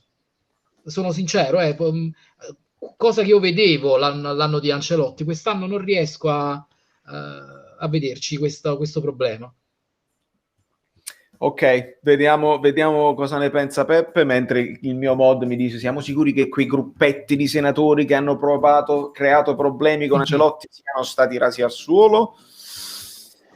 Ma sembrerebbe di sì, però è chiaro che è difficile. Allora, possiamo fare mille supposizioni, no? È chiaro che poi la realtà conoscono loro. Non dimentichiamo che questa squadra l'anno scorso, di questi tempi, impazzì. E molti di cioè tutti quei giocatori stanno ancora qua. Se n'è andato solo uno, no? Poi Sì. stanno tutti quanti qua. Quindi quella squadra lì, uno sta fuori gioco come Milik. Cioè, è chiaro che qualcosa ci sarà, perché molti giocatori non li diciamo convinti, cioè si nota, in nazionale c'è una cosa e si scordano che la nazionale è il Napoli, la nazionale, soprattutto per Insigne, no? Però è chiaro che probabilmente soffre Insigne anche il fatto che comunque ci siano questi giocatori che comunque anche i tifosi insomma apprezzano. Non lo so, io ho ho il mio parere su Insigne che non lo dirò mai, che altrimenti domani mi aspettano sotto al palazzo, però io diciamo qualche dubbio ce l'ho sul fatto che Insigne tenga tutti uniti, insomma, non sono proprio convinto. Ma per le cose che ha fatto nel passato, ma anche perché i tifosi ce l'hanno molto con lui. È chiaro che ci sono delle partite che è il top, perché lo vedi correre, lo vedi fare veramente, non fa quelle che fa i gol, però fa tutto il resto, lo fa. Insomma, correre Perché avanti e l'abbiamo visto indietro, che si prende anche la squadra sulle spalle molto spesso nelle sì, partite lo fa, importanti. lo fa e l'ha fatto anche nelle partite precedenti. Il problema è, secondo me, è un altro. Spero che Gattuso, con le dichiarazioni che ha fatto a Sky, lo abbia chiaro nella sua mente. Il problema è che Sì. io penso che Gattuso non abbia la soluzione del problema, cioè conosce il problema, non la soluzione. La soluzione è, noi parliamo del 4-2-3-1 perché c'è Osimhen, no? Ho detto bene Osimhen. Benissimo. Ma noi Però siamo anche ieri di Osimhen, noi napoletani lo possiamo. no, vabbè, io Solo per quelli non di farvi la Sky. colla faccio, no, per non farvi la colla lo chiamo Osimhen. Perché tu ieri non hai giocato senza Osimhen, no? Hai giocato con però tiene a Bakayoko, che fa Bakayoko? Non lo fai giocare, che poi veniva che ha avuto la febbre, eccetera. Io avrei giocato con un classico 4-3-3, visto che non c'era Osimhen e Bakayoko teneva la febbre, quindi inizia visto che Insigne abbiamo detto che sa giocare nel 4-3-3, lo Zano esterno destro d'attacco va una bellezza, Mertens ritorna a fare il suo ruolo e poi abbiamo il buon Fabian Ruiz esterno destro di centrocampo. Quindi quale partita ieri poteva essere, no? Per lui, invece no, 4-2-3-1 con i giocatori che non fanno il 4-2-3-1. Cioè anche questa confusione la metti anche ai giocatori, no? La potevi tenere Demme a centrocampo ieri tranquillamente, potevi avere Zielinski e Fabian Ruiz, cioè fare quello che quel Napoli che tutti avevamo nella mente prima che arrivasse Osimhen, no? Invece no, ieri ha giocato 4-3-1 con dei giocatori che abbiamo detto no, probabilmente Fabian Ruiz non vuole giocare lì, Insigne gioca meglio 4-3-3, cioè ce li hai, mettili, no? Cioè mettili nel ruolo che a loro è più congeniale. Allora anche questa confusione, secondo me, in Gattuso, no? Un portiere, prima questo, poi quello, centrocampo, lo botto che non, e poi chiudo, ma Bakayoko, cioè anche questa confusione probabilmente sta creando qualche danno ai giocatori, probabilmente. Poi è chiaro che cioè, i risultati non stanno a favore nostro, quindi un po' di critica sarà pure pigliare sto allenatore. Ma assolutamente, mai esente, vai. No, scusami, io vi dico la verità, io vedo soltanto diciamo, un gruppo di giocatori che è consapevole, forse troppo consapevole della propria forza. Cioè, secondo me il Napoli pecca molto di presunzione. Ottimo tema. Perché vi dico la verità, io condivido condivido in pieno tutti i commenti che sto leggendo, anche il commento di Peppe che forse andava meglio il 4-3-3, ma ripeto, se tu c'hai un credo, lo stai provando e adesso cambi perché ti manca un giocatore, ti stai bocciando. Devi praticamente avvalorare quello per cui stai lavorando tutta la settimana, devi giocare con i ragazzi che ci stanno, in quel modulo. Non sono d'accordo, sai perché? Perché tu puoi con 4-3-3 cioè tu in una partita, no? L'allenatore, diciamo, dinamico è quello che in una partita ti legge la partita, cosa che non faceva Ancelotti, che non faceva Benitez, no? Cioè, ti legge la partita e quindi schiera i giocatori in base all'avversario oppure in base al momento. Quindi tu il 4-3 non è un passo indietro, è un'opportunità, secondo me. Per me è un ma hai passo ragione, indietro. Peppe. No, Peppe, io sto dicendo questo non perché non debba più fare il 4-3-3 di Gattuso, lo può rifare nel momento in cui il 4-2-3-1 è assimilato da tutti. E allora sai fare due moduli. Se lo fai adesso, ti stai bocciando il modulo perché se il Napoli vince contro il Milan, tutti quanti, no, allora hai visto il 4-3-3 e non fai più quel modulo. Invece tu impari il 4-2-3-1, lo applichi bene e nel momento in cui incontrerai nel ritorno il Milan, fai il 4-3-3. Ma una volta che lo sai Però usare, intanto sono d'accordo, però il problema è che tu devi vincere la partita. Cioè ieri la partita si poteva vincere tranquillamente.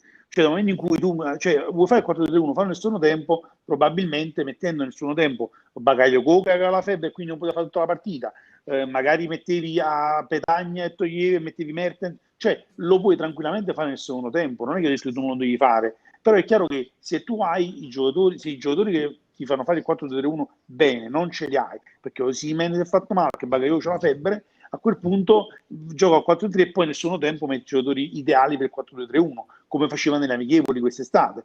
Cioè per me vincere la partita prima è la cosa essenziale. Poi le prove le puoi fare Juventino. tranquillamente. Che è? Non so Juventino, mamma mia. No, però cioè, è fondamentale perché stiamo facendo un campionato, stiamo facendo... Cioè alla fine questi 3 punti che non abbiamo preso, 3 punti se l'ha mangiato da Paolino, uno ce l'ha tolto la VGC e la Milan sono già 7 punti. E ti faccio la provocazione, li pagheremo a fine anno. Se il Napoli però ieri Di Lorenzo metteva la palla in porta, se Bakayoko non veniva espulso, non è vero, la segnavano tutti quanti. Yes. Voglio dire, Bakayoko non veniva espulso, quella partita te la potevi pure giocare, quindi anche col 4-2-3-1 potevi vincere. E il Napoli l'ha dimostrato. Però io vedo che quelli arrivano stanchi sotto la porta. Cioè erano stanchi, erano stanchi, sì, però fai il 4-2-3 probabilmente hai più sicurezze. Ho preso ma poi si sente il tin perché io non lo sento. Sì, io l'ho sentito, cioè mi sono fermato. Ah, tu lo senti benissimo perché io non lo sento, mi fermo. No, io mi fermo. È una cosa straordinaria. Quando senti il tin mi fermo, mi immobilizzo proprio. Quindi praticamente come lo sentite voi lo sentiranno anche gli altri, mi fa ridere questo. Bravo. Fatemi è il mute del cellulare, è il mute del telecomando. Buonasera a tutti gli amici bellini, vi guardo sulla strada di casa, altri 45, spero ci sarete ancora quando sarò a casa. Albe, vai calmo, non ti preoccupare, e c'hai tutto il tempo di cui hai bisogno. E ho visto nel frattempo che era passato anche il nuovo patron della Roma, Friedkin, I don't even know how to pronounce that, che ci proponeva un conguaglio economico per far vincere la Roma. Ora non saprei, ma farei un leggero accennino, visto che una cosa è la cosa buona è che noi subito torniamo in campo. Questa penso sia la cosa migliore in questo momento per non dare anche a noi troppo fiato alle trombe, e quindi subito in campo per risolvere quello, perché il Napoli almeno questo ha dimostrato, che dopo una prestazione così e così, quella successiva mi è sempre sembrata di buon livello, e quindi subito con Rijeka che poteva essere trappolone. Immaginate se vincevamo con il Milan come saliva la presunzione, perché io sono d'accordo con Antonio, c'è anche il problema che il Napoli di Gattuso, che è consapevole di essere in difficoltà, si chiude indietro, gioca umile, e quando arriva davanti alla porta, questa è un'occasione perché è un contropiede, devo segnare, e sono anche più cattivi. Il Napoli nuovo, del nuovo corso di Gattuso, ma come siamo belli, ma giochiamo col 4-2-3-1, e allora mo faccio un altro passaggio perché io mo Politana ha segnato, lo fammi fare pure a me. Cioè, questa cosa secondo me nella testa dei giocatori sta passando, e quindi senti Petagna che dice, l'hai sentito, no? No, che dice? Ha detto in un'intervista, parla, ha detto in un'intervista a Sky ieri, 20 secondi, in questi 20 secondi ha ripetuto 5 volte: noi siamo forti, non ti preoccupare, noi siamo forti. l'ha ripetuto 5 volte. Infatti mi ha dato fastidio. Vedi, bisogna forse riportare un attimo i piedi per terra, e se vincevamo con il Milan, puta caso, con il Rijeka sarebbe stata probabilmente la classica trappola che tu ti vai in scena tutto convinto e ti fanno la siringa così. Quindi qualcuno ci dice bisogna tornare per forza a 4-3, se non si velocizza e raggredisce non si trova manco un ragno dal buco, non ha valori nulla, la squadra è sbilanciata. Alberto, anche con il 4-3-3 se non sei veloce non vai da nessuna parte, e lo abbiamo visto già con il Parma, cioè già le prime 2 partite cominciando col 4-3, chi era con il Genoa, che poi siamo passati, non mi ricordo, con il Parma siamo passati con l'ingresso di Osimhen. Sì. E il 4-3 subito abbiamo visto, con le squadre chiuse non facciamo niente. Allora la velocità di Sarri, noi abbiamo in mente il 4-3-3 di Sarri, non si fa senza Jorginho, non si fa senza Hamsik. Dici. Eppure con le piccole non è che andavamo forte quest'anno, poi non dimentichiamo e che anche le brutte figure le facciamo proprio con lui, quindi alla fine tu è forte con chi gioca diciamo aperto, tipo con una squadra inglese giocheresti fortissimo. E dobbiamo giocare in Inghilterra, ma dobbiamo abbandonare il cammino italiano e andare a giocare, che siamo più inglesi, siamo europei. Però il problema è che, ripeto, io sarò anche petulante, però noi l'anno scorso abbiamo iniziato bene, poi ci sono messi un po' gli arbitri, che non dimentichiamo i torti, ne ho contati una trentina l'anno scorso, no? Quindi io sono anche convinto che, vedi, Insigne va a giocare nella nazionale italiana, sa che comunque la nazionale è forte, sa che comunque nessuno gli sta contro. Giochiamo a Napoli, sa che l'arbitro fischierà contro, sa che i giornali parleranno. Io sono straconvinto di questo, forse, ripeto, sarò petulante, però io sono convinto che i giocatori a Napoli sanno che Napoli non è vista bene a livello nazionale. Poi non so perché, che non ci siamo scopati la moglie di nessuno, né di quello della FIGC, quindi scusatemi, diciamo, questo francesismo, però sembra proprio che noi abbiamo un peccato originale, no? che non ci siamo ancora battezzati, e quindi dobbiamo pagare, dobbiamo espiare questi e secondo me i giocatori lo sanno. Aggiungo per avvalorare questa tua cosa, Peppe, che quando tu vedi Insigne così felice di stare in nazionale, secondo me c'è anche di questo, nel senso che a Napoli sa che comunque, per quanto tu ti puoi sforzare, il massimo sforzo lo ha fatto già, e comunque non è stato abbastanza, perché poi mortificati da certe decisioni. Quando ti rendi conto che in nazionale non c'è nemmeno più il blocco Juve, perché non c'era il blocco Juve in questo, tra infortuni e cose varie, si sono sentiti belli convinti anche quelli là del Milan, che stanno mori affacciandosi nel calcio, i 2 o 3 dell'Inter, quelli del Sassuolo, belli freschi, o Torino, qualcuno della Lazio. Insigne si è trovato a essere leader di questi piccoli gruppetti, il leader dei poveri, esatto, che praticamente in Italia sono scontenti perché non potranno mai essere protagonisti. Almeno l'Inter ci può provare, il Milan ci può provare quest'anno, ma finora non è stata cosa. Ed è così che, ma vuoi vedere che in Italia ci possiamo togliere qualche soddisfazione? Io ho la maglia numero 10 e faccio il leader, magari vinciamo la For League, la National League. Secondo me anche questa è una cosa da non tenere, da non sottovalutare. Tra l'altro non tifo manco per l'Italia, quindi diciamo che mi interessa poco le prestazioni, diciamo, non tifo Italia, no? Forse si è capito che sono napoletano, però ecco, io per esempio mi incazzo ancora di più, no? Perché vedo come giocano lì e poi vengono nella nazionale napoletana e giocano là. Però purtroppo vedi, questo io sono straconvinto che proprio a livello psicologico questi si sentono, sanno che qualsiasi cosa fanno c'è qualcuno che li ferma, è palese, poi saremo anche vittimisti sicuramente, ma voi non ci date la possibilità di non esserlo.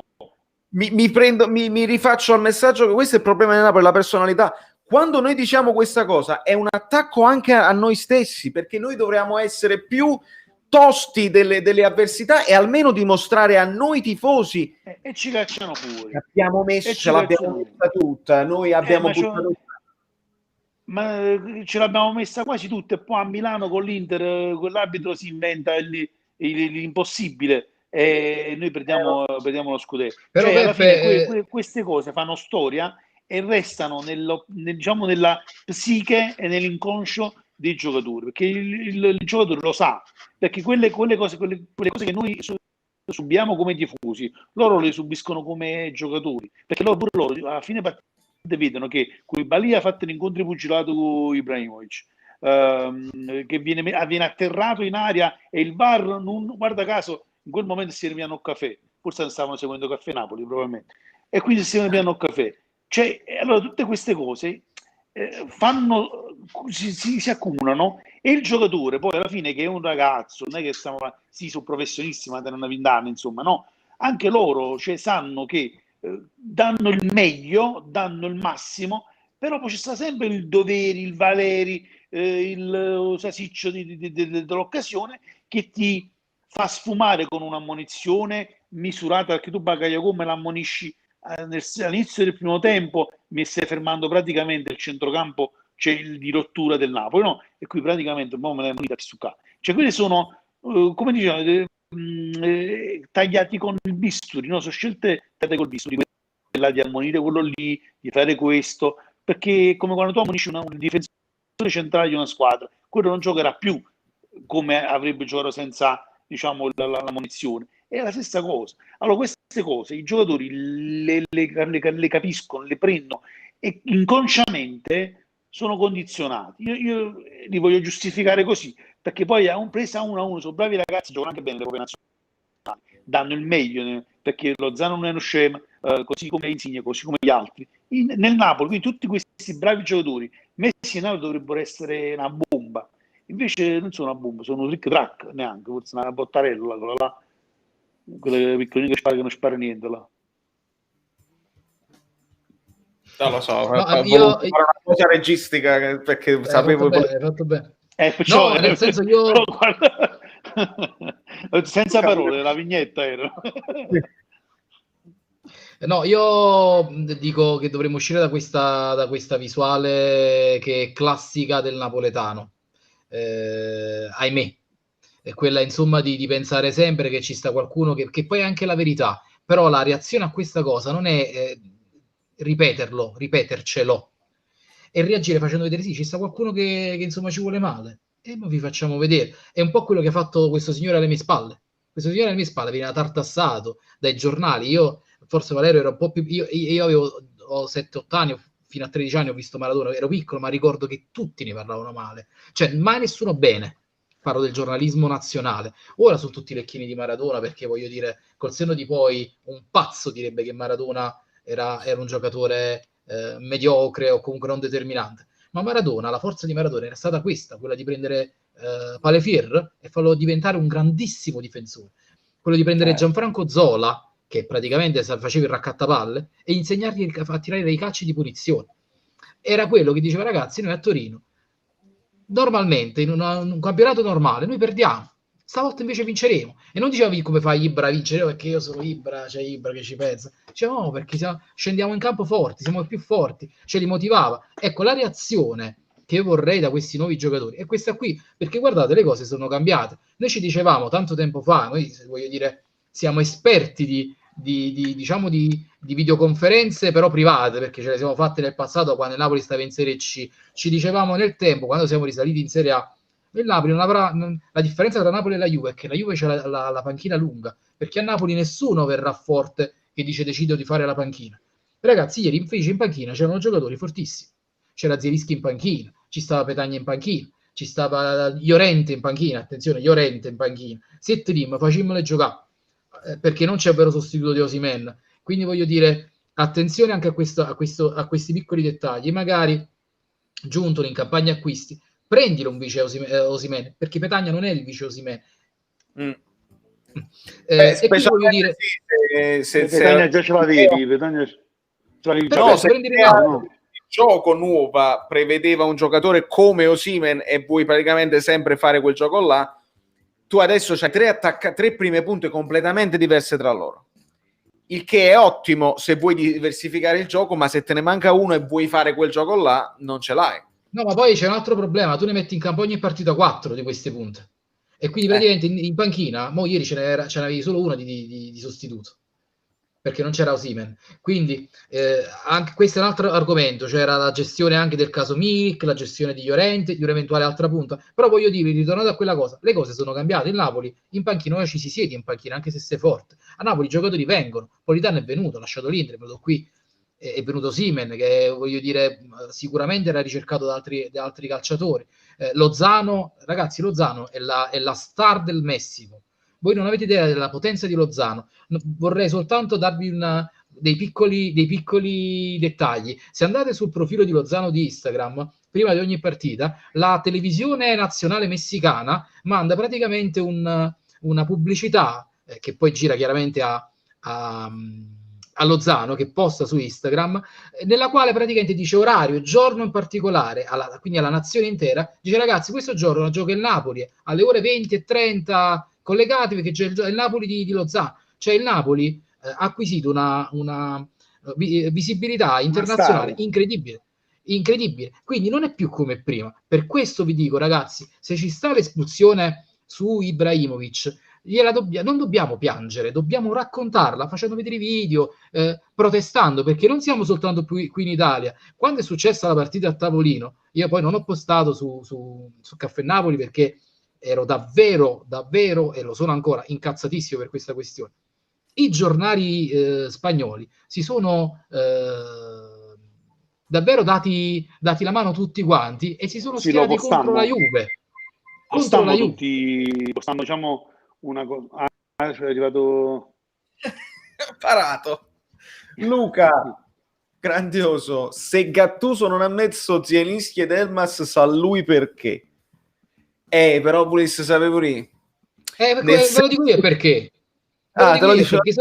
Sono tornati ragazzi, sono tornati tutti dalle nazionali. So, e infatti sì, e questo è un ottimo spunto, Antonio, perché come sono tornati loro dalle nazionali, così era tornato Insigne, e così era tornato Fabian, e tutti sono tornati dalle nazionali. Allora io credo anche sia stato un pochino sfortunato ci sono dei come si dice, degli strumenti tecnologici dove loro stabiliscono proprio a livello tecnologico se sono in forma, se sono in grado di dare tot e tot. Secondo me o non hanno funzionato o siamo stati sfortunatissimi, nel senso che Zielinski io l'ho visto molto bene quando è entrato, strappi, controlli e tutto. Fabian non l'ho visto bene, allora già scegli uno piuttosto che un altro. Insigne non l'ho visto troppo bene, Elmas l'ho visto non bene perché non ha avuto tempo, 2 minuti con il Milan, ma l'ho visto tanto bene in nazionale. Allora alle volte, sai, è pure un po' di sfortuna. Qualcuno ci diceva Di Lorenzo prendeva la traversa e aveva un'altra partita. Ci sta. Noi quando facciamo l'analisi, perché veniamo a fare l'analisi, la cosa che scrivo io è Gattuso, quindi modulo, scelte, eccetera, eccetera, giocatori nel senso di prestazioni individuali e rientra anche l'errore tecnico, no? L'avversario che abbiamo tracciato, ovviamente, se hai Teo Hernandez che mette quei cross e hai quell'Ibra in quella forma che segna, si può anche un Napoli che faceva una partita straordinaria poteva perdere con il Milan. Secondo me ci può stare tutto. E poi l'arbitro, ovviamente. Ma resto dell'idea che siamo pure stati un pochino sfortunati perché contro questo Milan si poteva perdere e anche male. Noi non abbiamo perso male. Questo volevo, nel momento in cui stiamo facendo la critica, perché dobbiamo farla la critica per migliorarci noi, non abbiamo fatto così male, credo. Peppe. No, male non abbiamo fatto. Io non dico che abbiamo fatto malissimo. Ho letto dei commenti anche sui nostri post sulla pagina di persone che hanno quasi massacrato i giocatori del Napoli. Non abbiamo fatto male, noi abbiamo sbagliato come sempre su porta, perché diciamo Di Lorenzo, insomma, che lo pallone va bene che ha tirato di sinistro, quindi ci può anche stare, però c'è un giocatore che gioca in Serie A nel Napoli e in nazionale non può fare un tiro del genere, insomma. E poi ecco, tu mi dicevi il fatto, cioè diceva Antonio, giusto una parentesi, parlava del fatto che comunque in Messico è è molto seguito Lozano, per cui molte cose, se le facciamo vedere, loro diventerà una cosa mondiale, no? Però se tu un rigore che abbiamo visto oggi, che mi ha mandato quel video, non lo fanno le televisioni, i messicani non ne sapranno niente di questa cosa. Quindi è proprio il fatto che cambia anche il modo di far vedere la partita. Per cui poi ritornando diciamo, alla partita contro il Milan, il Napoli poteva tranquillamente vincerla anche quella partita. Però è chiaro che se loro fanno 3 tiri e fanno 3 gol e tu ne fai 40 tiri e non fai manco un gol, è chiaro che la partita non la vincerai mai. Ma è che poi si ripete, perché questa è una cosa che si ripete da sempre, sto fatto, l'abbiamo detto prima all'inizio, no? Della diretta. Cioè noi facciamo 56.000 tiri e non segniamo. Loro fanno 3 tiri e fanno 4 gol.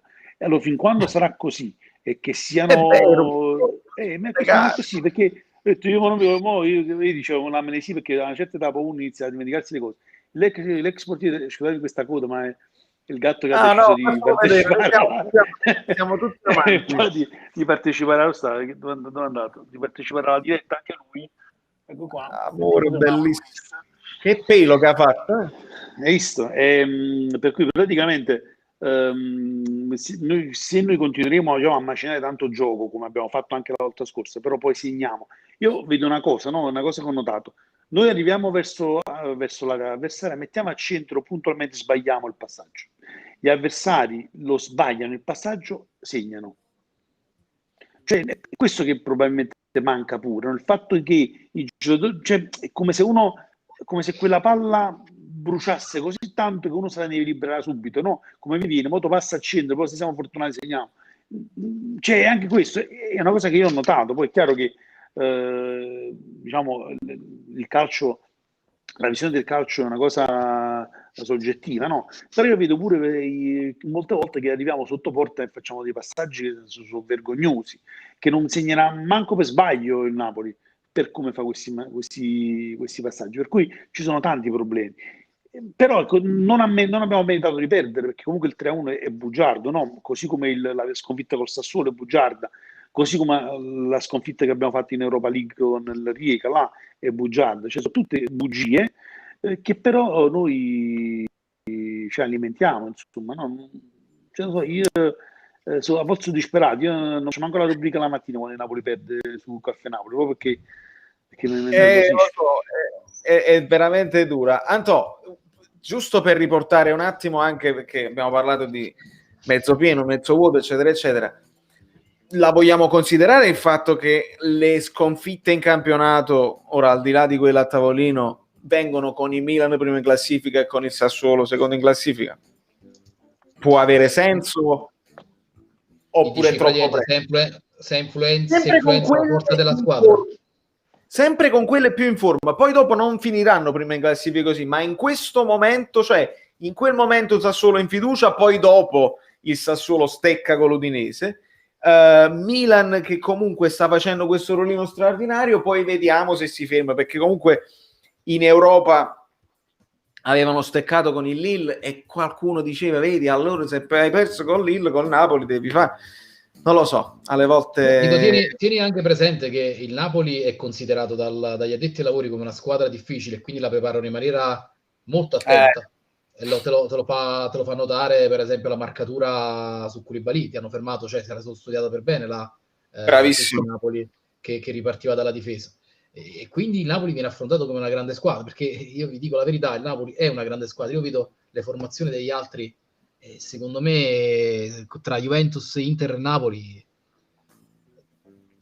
sui singoli giocatori non c'è grossissima differenza. Forse l'asticella va do qualche più alla Juve perché c'ha Ronaldo, ma per il resto il Napoli c'ha una grandissima squadra, e quindi probabilmente questo che ha influito sul Sassuolo. Il Sassuolo viene qua, sa che deve giocare una partita contro una squadra fortissima e dà il meglio, poi magari va a giocare contro il Bologna e gliene ha dati 4 quando gliene ha dati. Vabbè, però voglio dire, non mettono la stessa attenzione.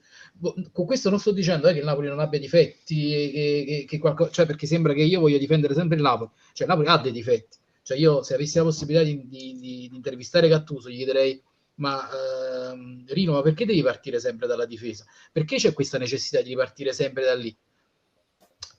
Questa ripartenza col portiere, perché? Per esempio, gli chiederei lancio lungo. Sì, qualche lancio lungo, cioè voglio dire, prima di questo tipo di gioco che probabilmente è stato proprio Sarria a iniziare questo trend, perché ormai è una moda, molte squadre fanno così. Come facevate? Come giocavate? Perché devi ripartire per forza da lì? Teo Hernandez scendeva, perché i primi 20 minuti avete fatto scendere Teo Hernandez e non facevi spingere gli esterni? Gli avrei fatto queste domande, invece poi gli fanno domande che, insomma... Ah, questa è una mia battaglia totale, la banalità di certe interviste. E per fortuna che Gattuso ci dice più di quello che gli chiedono, almeno Certo. ci dà degli spunti e possiamo ragionare sulle sue parole, perché altrimenti sempre le solite cose. E lui è uno che se ne frega, c'ha già una risposta in mente che è, credetemi, è il messaggio che vuole lanciare alla squadra. Lui se ne frega assai di rispondere a Marocchi piuttosto che a un altro. Lui deve lanciare un messaggio alla squadra e lo fa ogni volta, anche se gli fanno un'altra domanda, lui dice io voglio dire questo, fondamentalmente. Però Quindi... anche lui ora sta esagerando, cioè non voglio dire sta esagerando, è dall'inizio del campionato con questo veleno, il coltello tra i denti.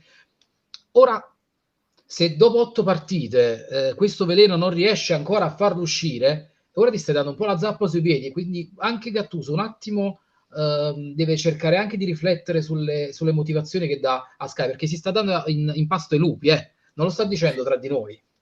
È Lo sta vero, è dicendo vero. in pasto ai lupi. E oltretutto, insomma, lui dice è colpa mia, però ovviamente se poi non risolvi ti stai mettendo in condizione da non poter continuare, ovviamente.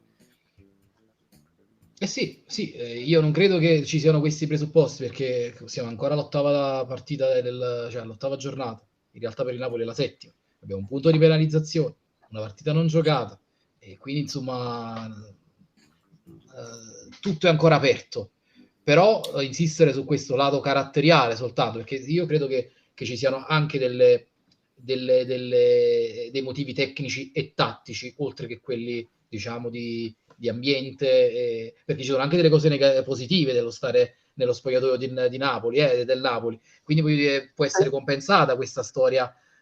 Dice sì, lo stress, siamo sempre penalizzati, però giocare a Napoli non è col magazziniere che ti porti il caffè la mattina, con l'aria che si respira, cioè si è sempre allegri, ci sono anche i lati positivi del giocare a Napoli, quindi non vediamo soltanto Petagna che era restio dello stare a Napoli, è diventato napoletano. Petagna si vuole aprire un ristorante, non so, insieme a Sfera e Basta a Napoli, e quindi voglio dire, l'ambiente Napoli non è così negativo come tutti. Quindi attenzione a buttarla sempre su questa storia dello spogliatoio, dell'ambiente che manca, di Insigne perché se Insigne non fa il trascinatore, ma lo facesse anche Koulibaly, perché guarda che Koulibaly sta da tantissimi anni. Koulibaly, forza, svegli, Prenditi le tue no, ma sono d'accordo, prenditi le tue responsabilità. Ci sta Ospina, anche guardate perché... che... Dici. No, ci sta Ospina non è l'ultimo arrivato. Ospina è un altro, io parlo di Lozano in Messico, ma Ospina è una rock star in Colombia.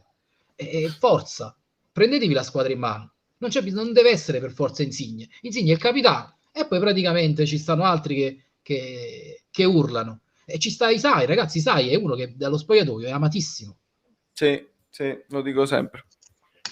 E ci stiamo ritrovando addirittura in un momento in cui nel marasma generale delle critiche di tutti giustificate, perché noi non siamo contenti comunque di come sta andando l'altalenanza di Lorenz, Malqui, Gulam, Mario Rui, e vuoi vedere che Yusai è il miglior terzino che abbiamo?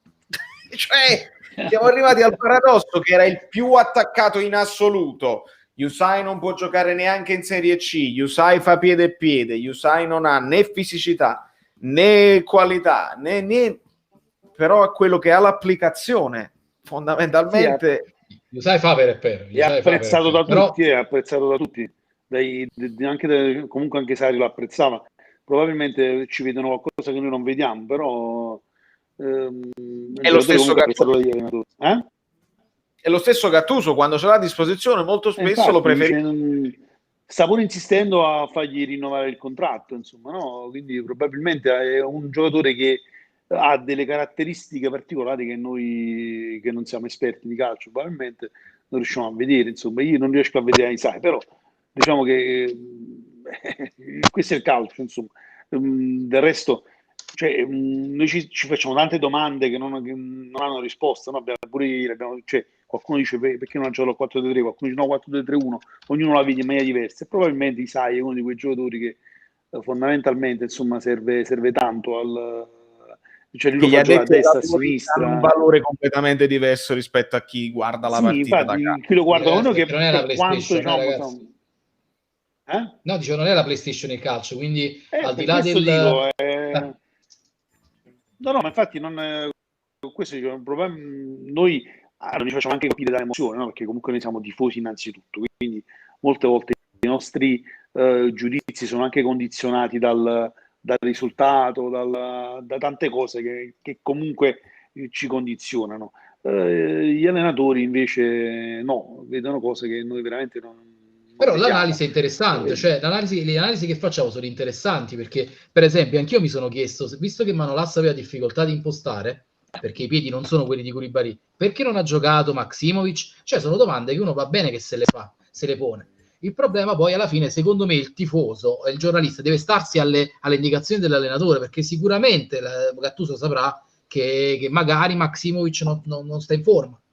No, ti dirò pure un'altra cosa, ci sta quell'altro difensore che ormai mi sono pure scordato il nome, Rachmani, no? Che per Rachmani. esempio è uno di Rachmani, che è uno di quelli che praticamente sembra che diciamo con i piedi ci sa fare meglio diciamo di quanto faccia E Manuel, ti faccio però una non ha mai giocato e provocazione. non si sa perché. Esatto, questa è la domanda, faccio entrambe, quindi mi trasformo in Valerio. Grazie, Vai. Perché, grazie. perché secondo voi, non trovo i capelli, perché secondo voi l'allenatore, cioè Gattuso, non ha schierato in campo Rachmani mai? È una cosa che mi chiedo, perché poi Rachmani non è che è costato poco, ed è stato uno dei primi acquisti del Napoli, quindi già sapevamo che Rachmani giocava. Invece non ha mai giocato, neanche nelle partite un po' Un'idea? meno impegnative. L'idea non lo so, forse che ha un brutto carattere, o che non sa parlare italiano, però non penso che comunque Questo potrebbe essere una giocava chiave di già in lettura, Italia. però, però giocavi in Però Italia. già giocava in Italia, quindi perciò l'ho scartato all'inizio. Però ecco, è uno di quelli che io volevo vedere giocare e che o gli sono antipatico io e sta che lo vorrei vedere, raccomando, non mi fa giocare. Perché sinceramente, cioè, c'è anche quando Koulibaly era in discussione non l'ha fatto giocare. C'è un giocatore che lui non prende proprio in considerazione. Anche che non dimentichiamo che a destra ci può giocare un certo Maksimovic che ha fatto giocare già il buon Ancelotti e bloccammo lì. Quindi non è che ha detto che a destra ci giocava per forza o Isai o Di Lorenzo, ma ci giocava pure Maksimovic. Cioè, forse manca proprio questo a Gattuso, l'estrosità. Forse Rachmani è estroso e quindi automaticamente non fa giocare. Non lo so, potrebbe essere una chiave di lettura. Non lo so, io ho paura poi che l'estrosità poi possa diventare liquidismo. C'è sempre un terrore assoluto di ritornare alla confusione ancelottiana, che sotto un certo punto di vista stiamo anche vedendo in piccola parte, nel senso di un 4-2 fantasia, perché non vedo tanto le trame di gioco, sono un po' a volte estemporanee. Però, vabbè, per quanto riguarda Rachmani, ovviamente nella chat ci stanno ricordando, ma lo sappiamo, noi stiamo parlando di quando non è stato utilizzato, quando era disponibile. Ovviamente in Kosovo si ha avuto prima l'infortunio e poi la positività. Io non avevo fretta di vederlo sinceramente, perché volevo vedere all'opera la coppia di quelli sulla carta forti, che sono Koulibaly e Manolas, e l'idea che insomma sono uguali non la condivido e non la condividerò mai, perché Manolas non imposta, Koulibaly sì, e Koulibaly ha sempre impostato, anche nel periodo di Albiol lo guidava con il joystick, ma alla fine molto spesso la catena di sinistra partiva e si muoveva sempre perché Koulibaly verso Insigne, dietro a Mario Rui, poi ad Hamsik e poi facevano tutto, era tutto lì. Albiol a destra, Koulibaly a sinistra, con licenza da quando si sente più forte di spingere ogni tanto, e quindi molto più di quello che può dare Manolas. Manolas marcatore, scivolate, pezze, rincorse, colpo di testa, meglio di Koulibaly, perché in marcatura Koulibaly mi sta deludendo molto spesso. Allora non ritengo i due giocatori uguali. Per quanto riguarda Rachmani, è il quarto della gerarchia, semplicemente perché Maksimovic le volte che ha giocato ci è piaciuto e credo sia piaciuto anche a Gattuso.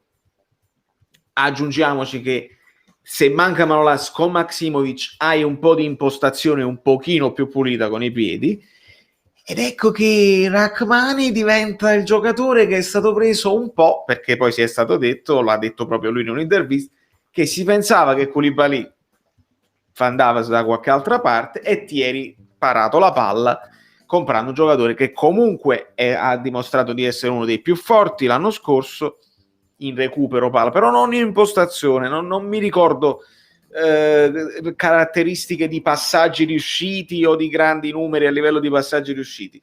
Abbiamo degli amici anche tifosi del Verona che potranno intervenire un giorno e dirci che giocatore è Rachmani. Oggi, che l'avrei voluto vedere, probabilmente era la partita sua questa qua con Rieka nel ritorno, purtroppo non è disponibile, quindi non, per il tuo piacere, Peppe, non lo potrai vedere nemmeno questa volta. Comunque secondo me la motivazione è quella che hai detto ora, comunque Valerio. La motivazione è questa, cioè se stai costruendo facendo un progetto e in questo progetto i due leader sono Manolas e Koulibaly, prima di provare gli altri, cerca un attimo di legarli prima, di farli stare bene insieme. Perché poi ci lamentiamo poi del troppo turnover e diciamo sempre che le grandi squadre i giocatori forti li fanno giocare sempre. Messi non salta una partita, Ronaldo non salta una partita anche se viene da viaggi internazionali, e allora dobbiamo capire se i nostri sono forti o no. E quindi sotto questo punto di vista non me la sento di dire a Gattuso devi far giocare Rachmani perché io devo vedere l'acquisto della società. Voglio che però se Manolas, ecco, su Gattuso dico, se Manolas in quella partita dovevi immaginare che ti bloccavano Koulibaly, dovevi immaginare che il Milan è in grado di studiare questa cosa e non hai l'alternativa perché Manolas non può impostare e quindi sei leggermente più lento sempre. Ecco che si può dire a Gattuso perché ne hai fatto a Maksimovic che probabilmente ti imposta un pochino meglio. Poi ho letto un po' di ragazzi che scrivevano di Malqui, vero, cioè, noi abbiamo già 4 attaccanti, però metti Malqui che è uno che offende, ragazzi, anche quello. Bisogno di equilibrio, perché altrimenti facciamo una squadra tutto 11 attaccanti, non va bene. Ma qui è uno che spinge tantissimo e non difende moltissimo, motivo per cui è stato preferito, non è stato messo in campo. Poi devo capire, insomma, ti ricordi quegli schiaffi anche da paterni, no? Che Gattuso dava a Malquin a Castel di Sangro a dire vai, a dire non perdere tempo, troppe chiacchiere. Allora può essere pure che il giocatore non sta dimostrando di meritare una chance da titolare. Sì. Quando non li mettiamo, noi ci facciamo ma perché non fai giocare Malquit? Malquit fa meglio i cross. Ma se poi non ti garantisci su questo mi febpravano i tifosi, cioè dobbiamo avere un attimo di pazienza, perché magari noi ci stiamo facendo questa chiacchierata di un paio d'ore e i giornali sono stati riempiti e magari i ragazzi erano distrutti dai viaggi con le nazionali, era solo questo la motivazione, magari voglio dire, quindi andiamo tutti un po' con calma, perché questa è un'annata anche particolare, si gioca quasi tutti i giorni. Insigne praticamente ha giocato questa settimana 3 volte, ci toccherà giocare anche giovedì, poi domenica prossima in 14 giorni 5 partite ufficiali. Insomma, è tosto. E poi c'è la Roma, è una Roma che sta in formissima, maledizione, e voglio sperare proprio come legge del calcio, cioè che ti aspetti che il Napoli non sta bene e che la Roma sta benissimo e di ribaltarla così, perché magari ecco qua arrivano loro con più presunzione, perché è a Napoli se non sbaglio, la doppia in casa. Sì, è Napoli. Tra l'altro io ho visto i gol di Mkhitaryan, no? E poi ci ho visto dire di Mario Rui, bellissimo. Puoi paragonare mamma mia. No, Mkhitaryan, ragazzi, non scherzate che Mario Rui col Portogallo ha messo una palla in testa a Ronaldo strepitoso. Ma col Portogallo il problema è che stiamo giocando con te che gioca a Napoli. No, io ho visto, giusto perché non vedo le altre squadre, il calcio per me è il Napoli e basta. Allora, quando avevo visto il gol di Mkhitaryan, bellissimo, è stato poi eccezionale, Poi ho visto il tiro di Mario Rui nella partita col Milan e quindi ho fatto un attimo due conflitti. Guarda chi giocava, di Mkhitaryan contro Mario Rui nei tiri, cosa che dovrebbe fare Fabian Ruiz, però Fabian Ruiz A me non è piaciuto tanto quel gol, Non ti è piaciuto? È un tiro semplice, non c'aveva nessuno davanti allo specchio della porta, nessun difensore davanti. Però è bello, è bello a vederlo. A specchio aperto. Tanto che era bello che si sono tolti davanti tutti per farlo tirare, per farlo segnare, perciò non c'era il gol bello è quello di Ibrahimovic, ragazzi. Allora, io Ibrahimovic, un bel gol, però là Koulibaly una bella spallata. Cioè, la distanza tra Koulibaly per Koulibaly, che non stiamo parlando di Manola, cioè stiamo parlando di Rachmani, stiamo parlando di Koulibaly, che è uno dei migliori difensori al mondo. E con un quarantenne che, diciamo, poi tanto che ha dovuto correre, che è uscito fuori per problemi muscolari. Comunque parliamo di Koulibaly, e Koulibaly non può far fare un gol del genere. E Koulibaly ne sta facendo tante di sciocchezze, non dimentichiamoci, che ne sta facendo un bel po'. Quindi, cioè, è vero che ha fatto un grande gol, però allora io non... C'è troppo spazio tra lui e Koulibaly. E Biadok ammazzato prima e quindi si è allontanato per una buscare con un'altra volta. Secondo me la distanza tra lui, perché non era un'azione veloce, dai, questi grandi giocatori era fermo quasi. Questo è il problema. Ma anche il secondo gol, quando lui ha segnato con la gamba, non lo so. Però il problema, e questo è il problema, Peppe, cioè questi grandi giocatori, Ibrahimovic, Ronaldo, li devi portare in una modalità di gioco, in un mood che non è il loro. E il mood che attualmente un quarantenne non è più il suo, è quello della corsa, per esempio, quello che deve recuperare palla, deve farsi strada. Se tu metti Maradona a 60 anni su una lunetta di un calcio di punizione, Maradona ti fa gol.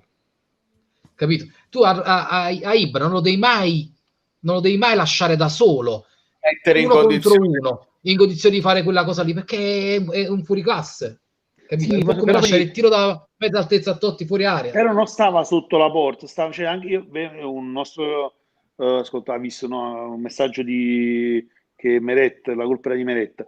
Io, per me è stato il peggiore Meret, perché l'abbiamo anche in un post abbiamo fatto su Caffè Napoli, perché comunque è un portiere che, cioè, 3 tiri, 3 gol, veramente non esiste. Tu vedi Donnarumma che ha parato, insomma, no, sul tiro di Mertens, se non sbaglio.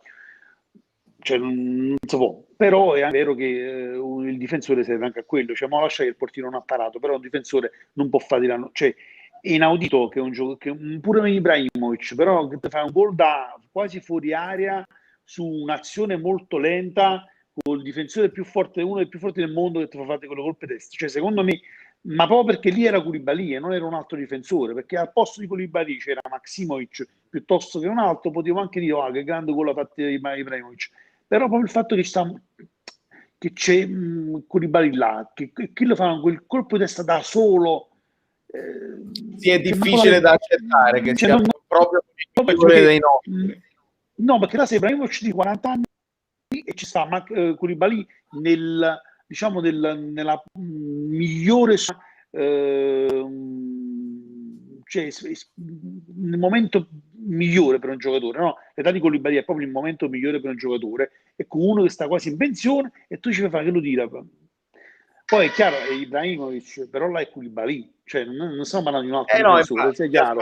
Sicuramente mi aspetto molto di più, magari se stavo io non avrei mai Ibrahimovic, no? Per dire, però lì sta Koulibaly, cioè uno, capite, che comunque, cioè, quindi non riesco a dire sì 100% Ibrahimovic. Sì, ha fatto un bello tiro, lo ha mirato, l'ha puntato, però là c'è un grande errore tra il portiere e Koulibaly. Il portiere che proprio, cioè, non so che cosa, c'ha questa apertura alare, non l'ha già ancora questa apertura alare che dicono che ha, e poi Koulibaly, secondo me. E poi è chiaro che posso anche sbagliarmi, però. No, ma ognuno poi perché poi il calcio è bello pure per questo, vedi? A qualcuno io mi aspetto di più. Dai giocatori del Napoli mi aspetto molto di più, perché so che perché Manolas, Koulibaly, vabbè, Di Lorenzo però ha dimostrato di no, ma perché ce l'hanno fatto vedere, l'hanno fatto già Ruiz, Lozano, Mertens, Insigne, Elmas nel suo piccolo, ma i numeri ce l'ha, Zielinski che ha da crescere ancora. Cioè, tutti questi giocatori che presi singolarmente, anche nazionali, danno veramente tanto. A Napoli dovresti soltanto metterli in campo e dire ragazzi, fate questo, no? E ciò non avviene. Allora il problema qual è? Cioè, è un problema di mentalità, è un problema di spogliatoio, è un problema che i docce sono fredde e quindi che ne sai, cioè, ci deve essere un motivo perché questi quando giocano a Napoli non si esprimono come dovrebbero. Arrivano sotto la porta e tirano e sbagliano i tiri, cioè pure quando segnò Milik, ricordate, no? Se tiro traversa dentro in porta ma si tirava un centimetro più dietro e andava fuori, cioè questi tiri fatti proprio, sai, proviamo, tanto se faccio gol è gol. E io questo vedo, cioè da tifoso vedo questo, cioè proprio il babbo prova, pure Insigne quando fa il tiragiro che lo indovina uno ogni 6 mesi, però lo tenta sempre, sempre, mo ci provo, sai, mo provo. Cioè, non vedo in nessuno molte volte, poi in altre volte invece mi stupisce in positivo, però quella cosa di sono convinto che adesso entra una porta, sai, tipo come Zielinski quando si piglia la palla e segna, no? Che ti fa, e dice, stanotte, ma che è meglio di azione Zielinski, no? Che cosa bella, e poi viene Zielinski che va camminando per il campo raccogliendo i quadrifogli per portafortuna.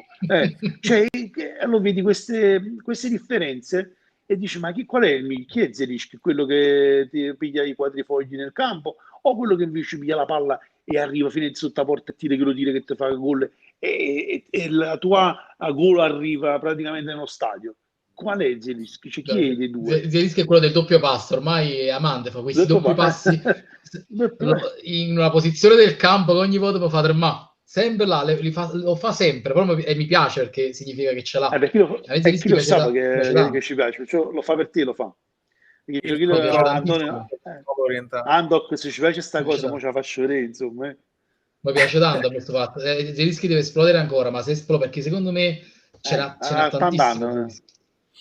So. Esploderà sicuramente. C'è una miccia molto lunga, però.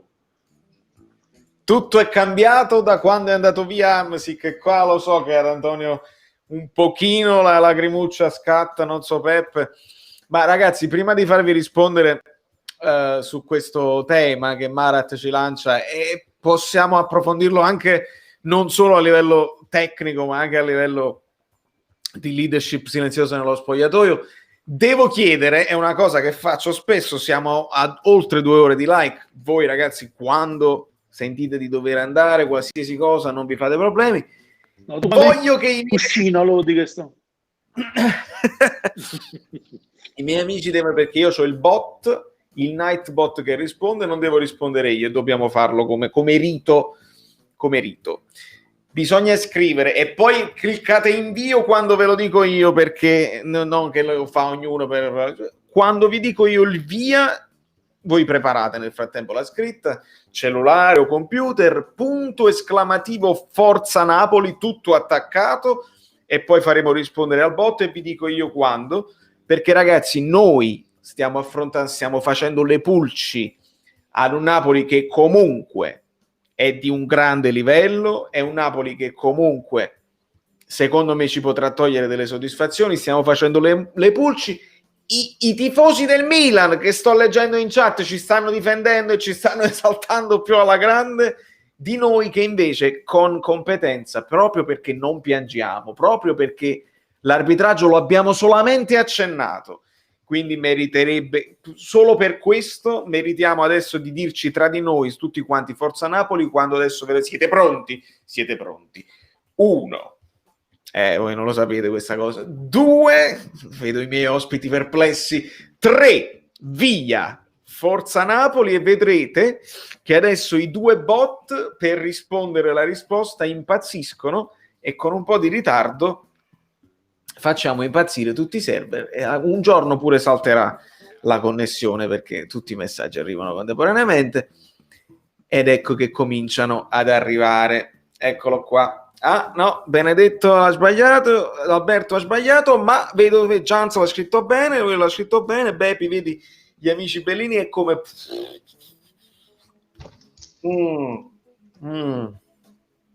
Bravi. È tutto algoritmo, ragazzi, non è che faccio queste cose perché sono un pazzo. Antonio, ti manca Hamsik? Capparella. Rivedevo la partita contro la San Benedettese proprio l'altro giorno.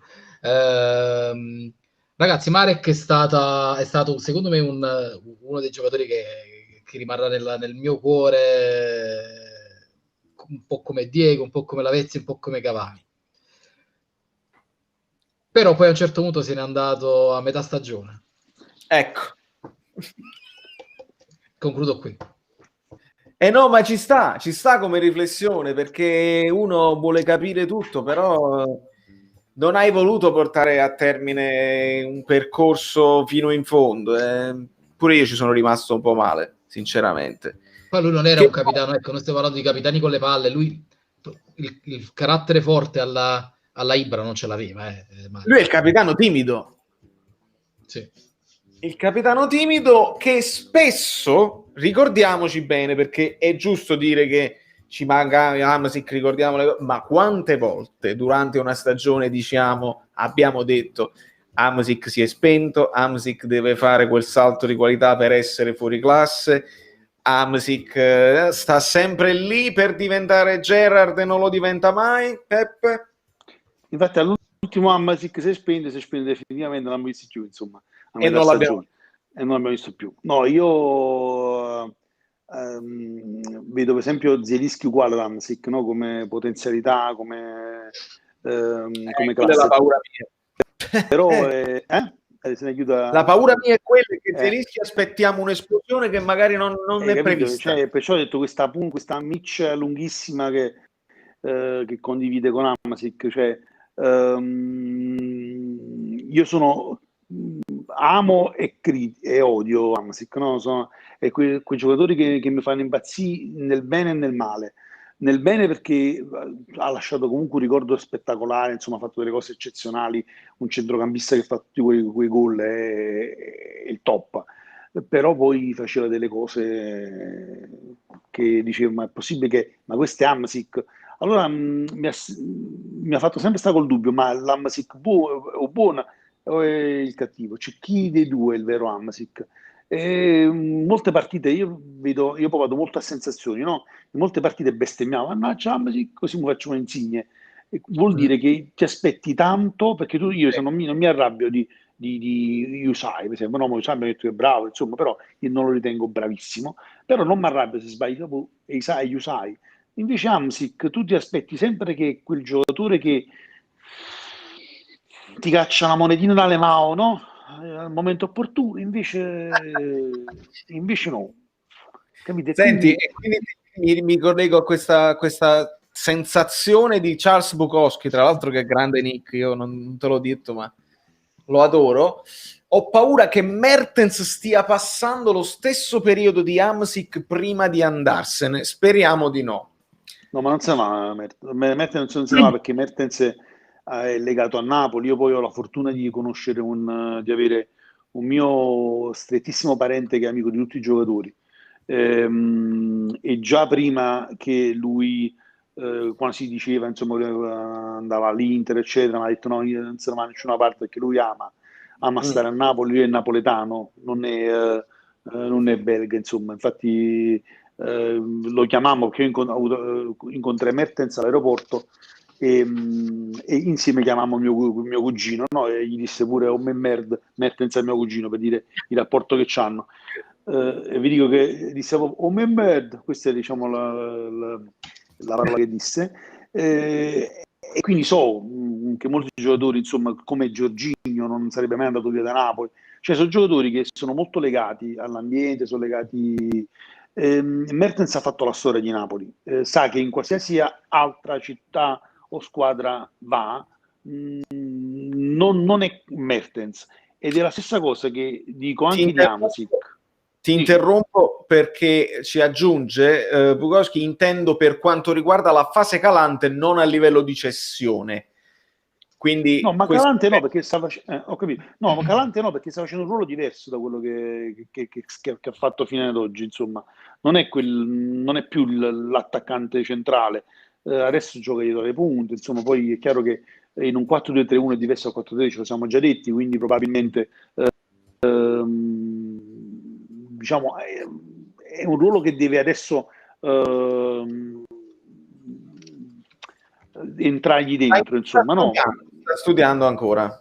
Sì, sta studiando, insomma. No, volevo finire una cosa su Hamsik, però mi ha scordato, perché giustamente sempre te l'hai fatto delle insomma, che te porto praticamente, e quindi quando me lo ricorderò te lo dirò. Ma forse il parallelo con Zielinski che stavamo dicendo sull'incompiutezza, la miccia? No, quello l'avevo già passato, era riferito a Mertens probabilmente, una cosa con Mertens.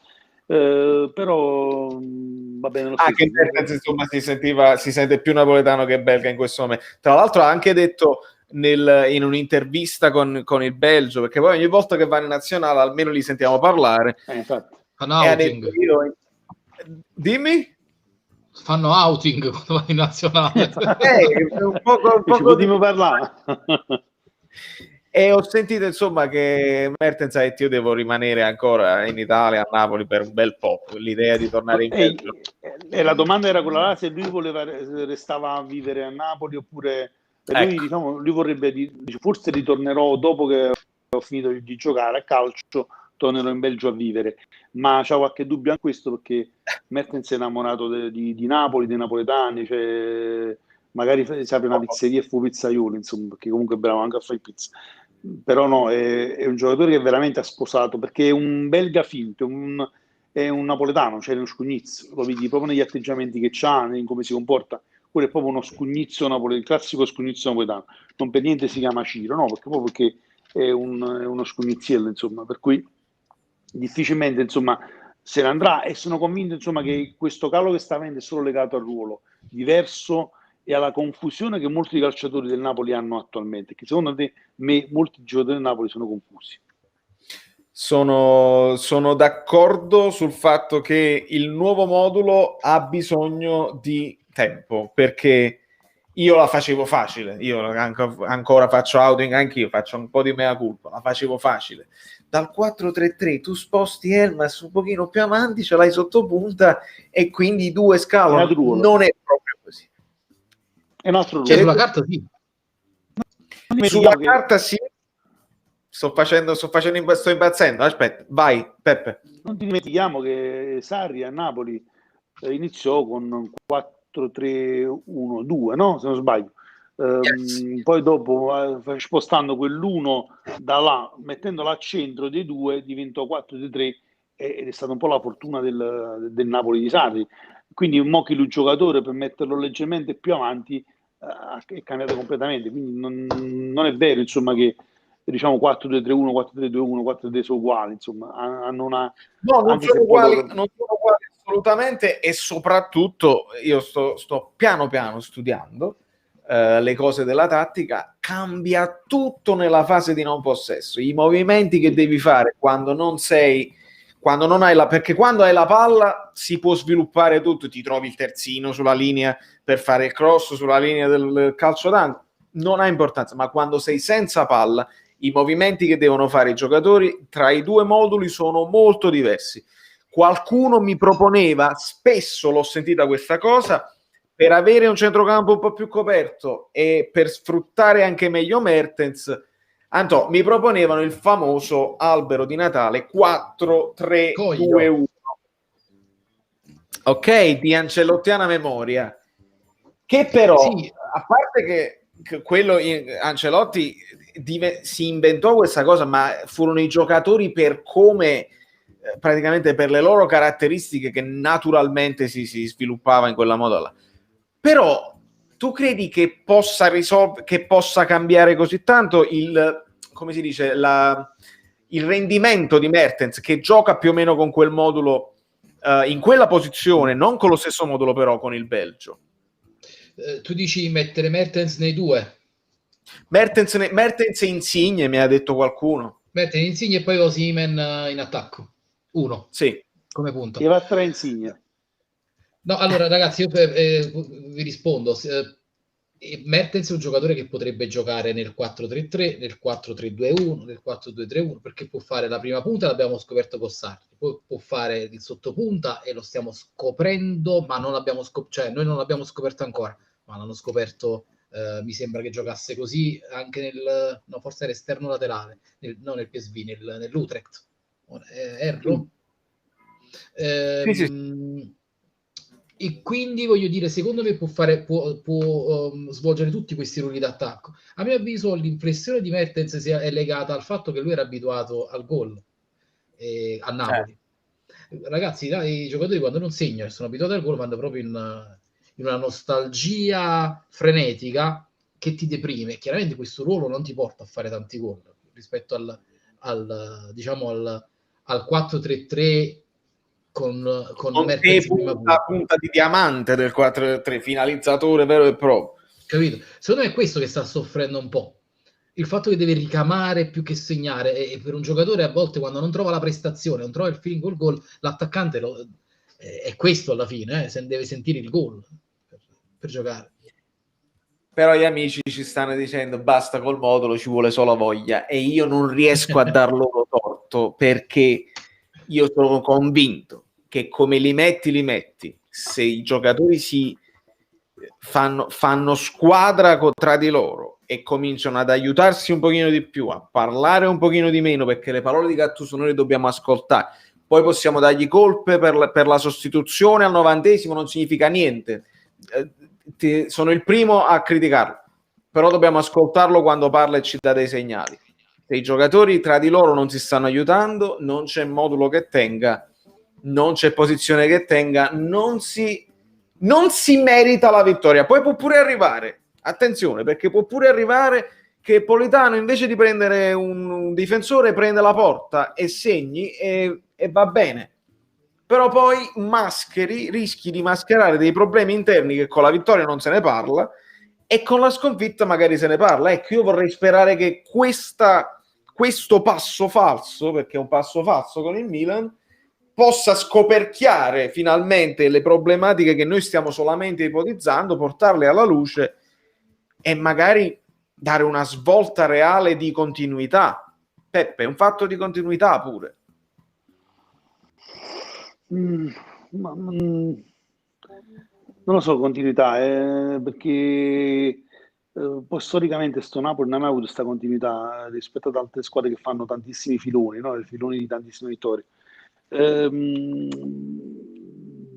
problema purtroppo è di Gattuso, cioè fortunatamente per noi che non abbiamo questo problema, insomma, ne abbiamo tanti altri. No, volevo però aprire una parentesi sul 4-3-2-1. Insigne non gioca nel 4-3-2-1, Insigne gioca nel 3 finale, quindi dietro poi può fare 2-3-3-3, però deve essere 3 finale, se no non sempre avere la fascia, la linea al suo fianco. a destra, a sinistra, lui deve correre, si deve accendere, quindi fin quando ci sarà Insigne nei prossimi 10 anni nel Napoli, tu dovrai avere oltre uno finale o 3, ma non potrai avere un 2, un 1, un X o quello che sia. Sul fatto della continuità, io non lo so, io li vedo confusi, cioè molte volte veramente non sanno a chi dare la palla. Tu vedi il calcio di Sarri, tutti quanti era lineare, passaggi contro passaggi, qua invece probabilmente molta fiducia ai giocatori che non hanno fiducia in se stessi, probabilmente, perché vedi che molte volte c'è questi passaggi indietro, io ho visto passaggi indietro che non avevano nessuna motivazione, quando potevi tranquillamente buttarla avanti, o magari vedi i giocatori sulle fasce che iniziano a correre e tu non li vedi proprio, no? Quindi o perché non ce l'hai questa cosa di tirare e di passare i giocatori che si stanno liberando sulle fasce, che molte volte vedi sulla destra correva quello a destra e chi non ne pensava si girava dall'altra parte, quindi o perché non ce l'hanno o perché non vogliono fare, cioè io vedo delle cose che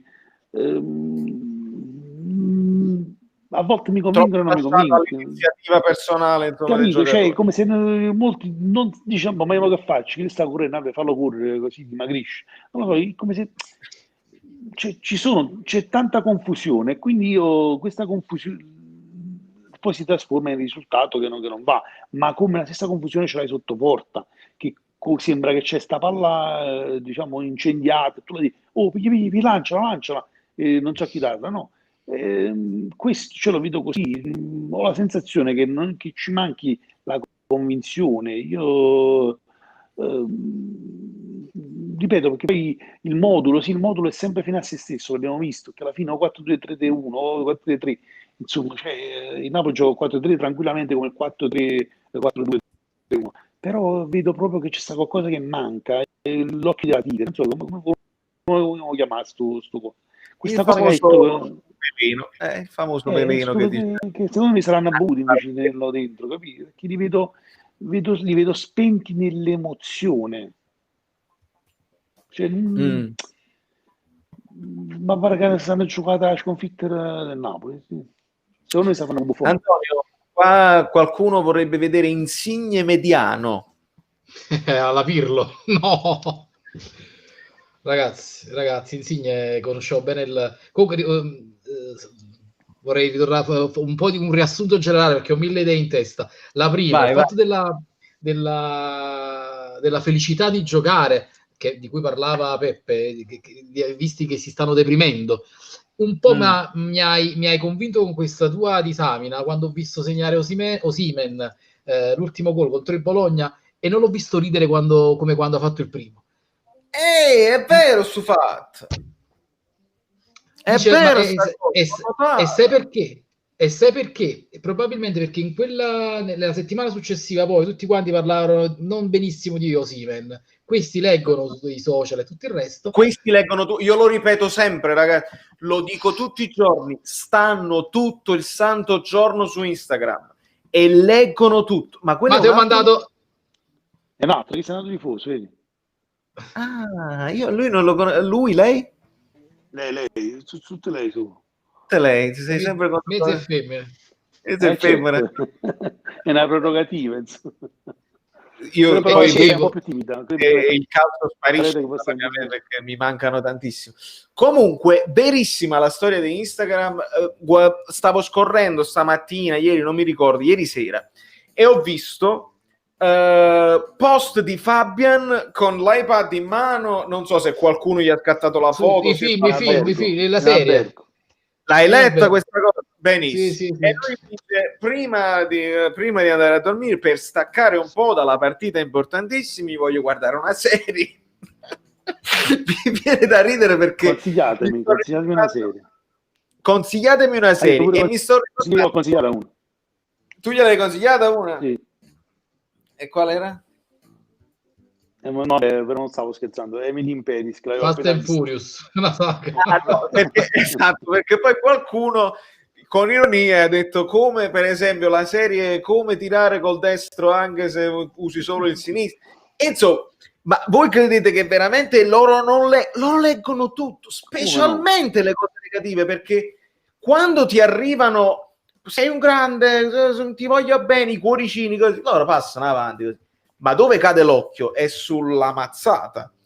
Quindi mi rendo conto, perché io sono il primo colpevole di questa cosa qua, che lo bestemmia se non tira, se perde tempo, eccetera, eccetera. Però ricordiamoci noi tifosi che abbiamo un coltello in mano e possiamo affondare. Con certi giocatori può anche bene, perché può essere che una critica che stimola e poi dopo, per esempio, quando hanno sfottuto Petagna per il fisico, che è chiaro, così lui ha messo la bella foto che sei in grado di fare. Altri li possiamo deprimere. Insigne è uno che le critiche non le sopporta, per esempio. Infatti si dicono a me su chat, io mi deprimo e mangio ancora più assai, quindi diciamo è il contrario, non fate queste cose.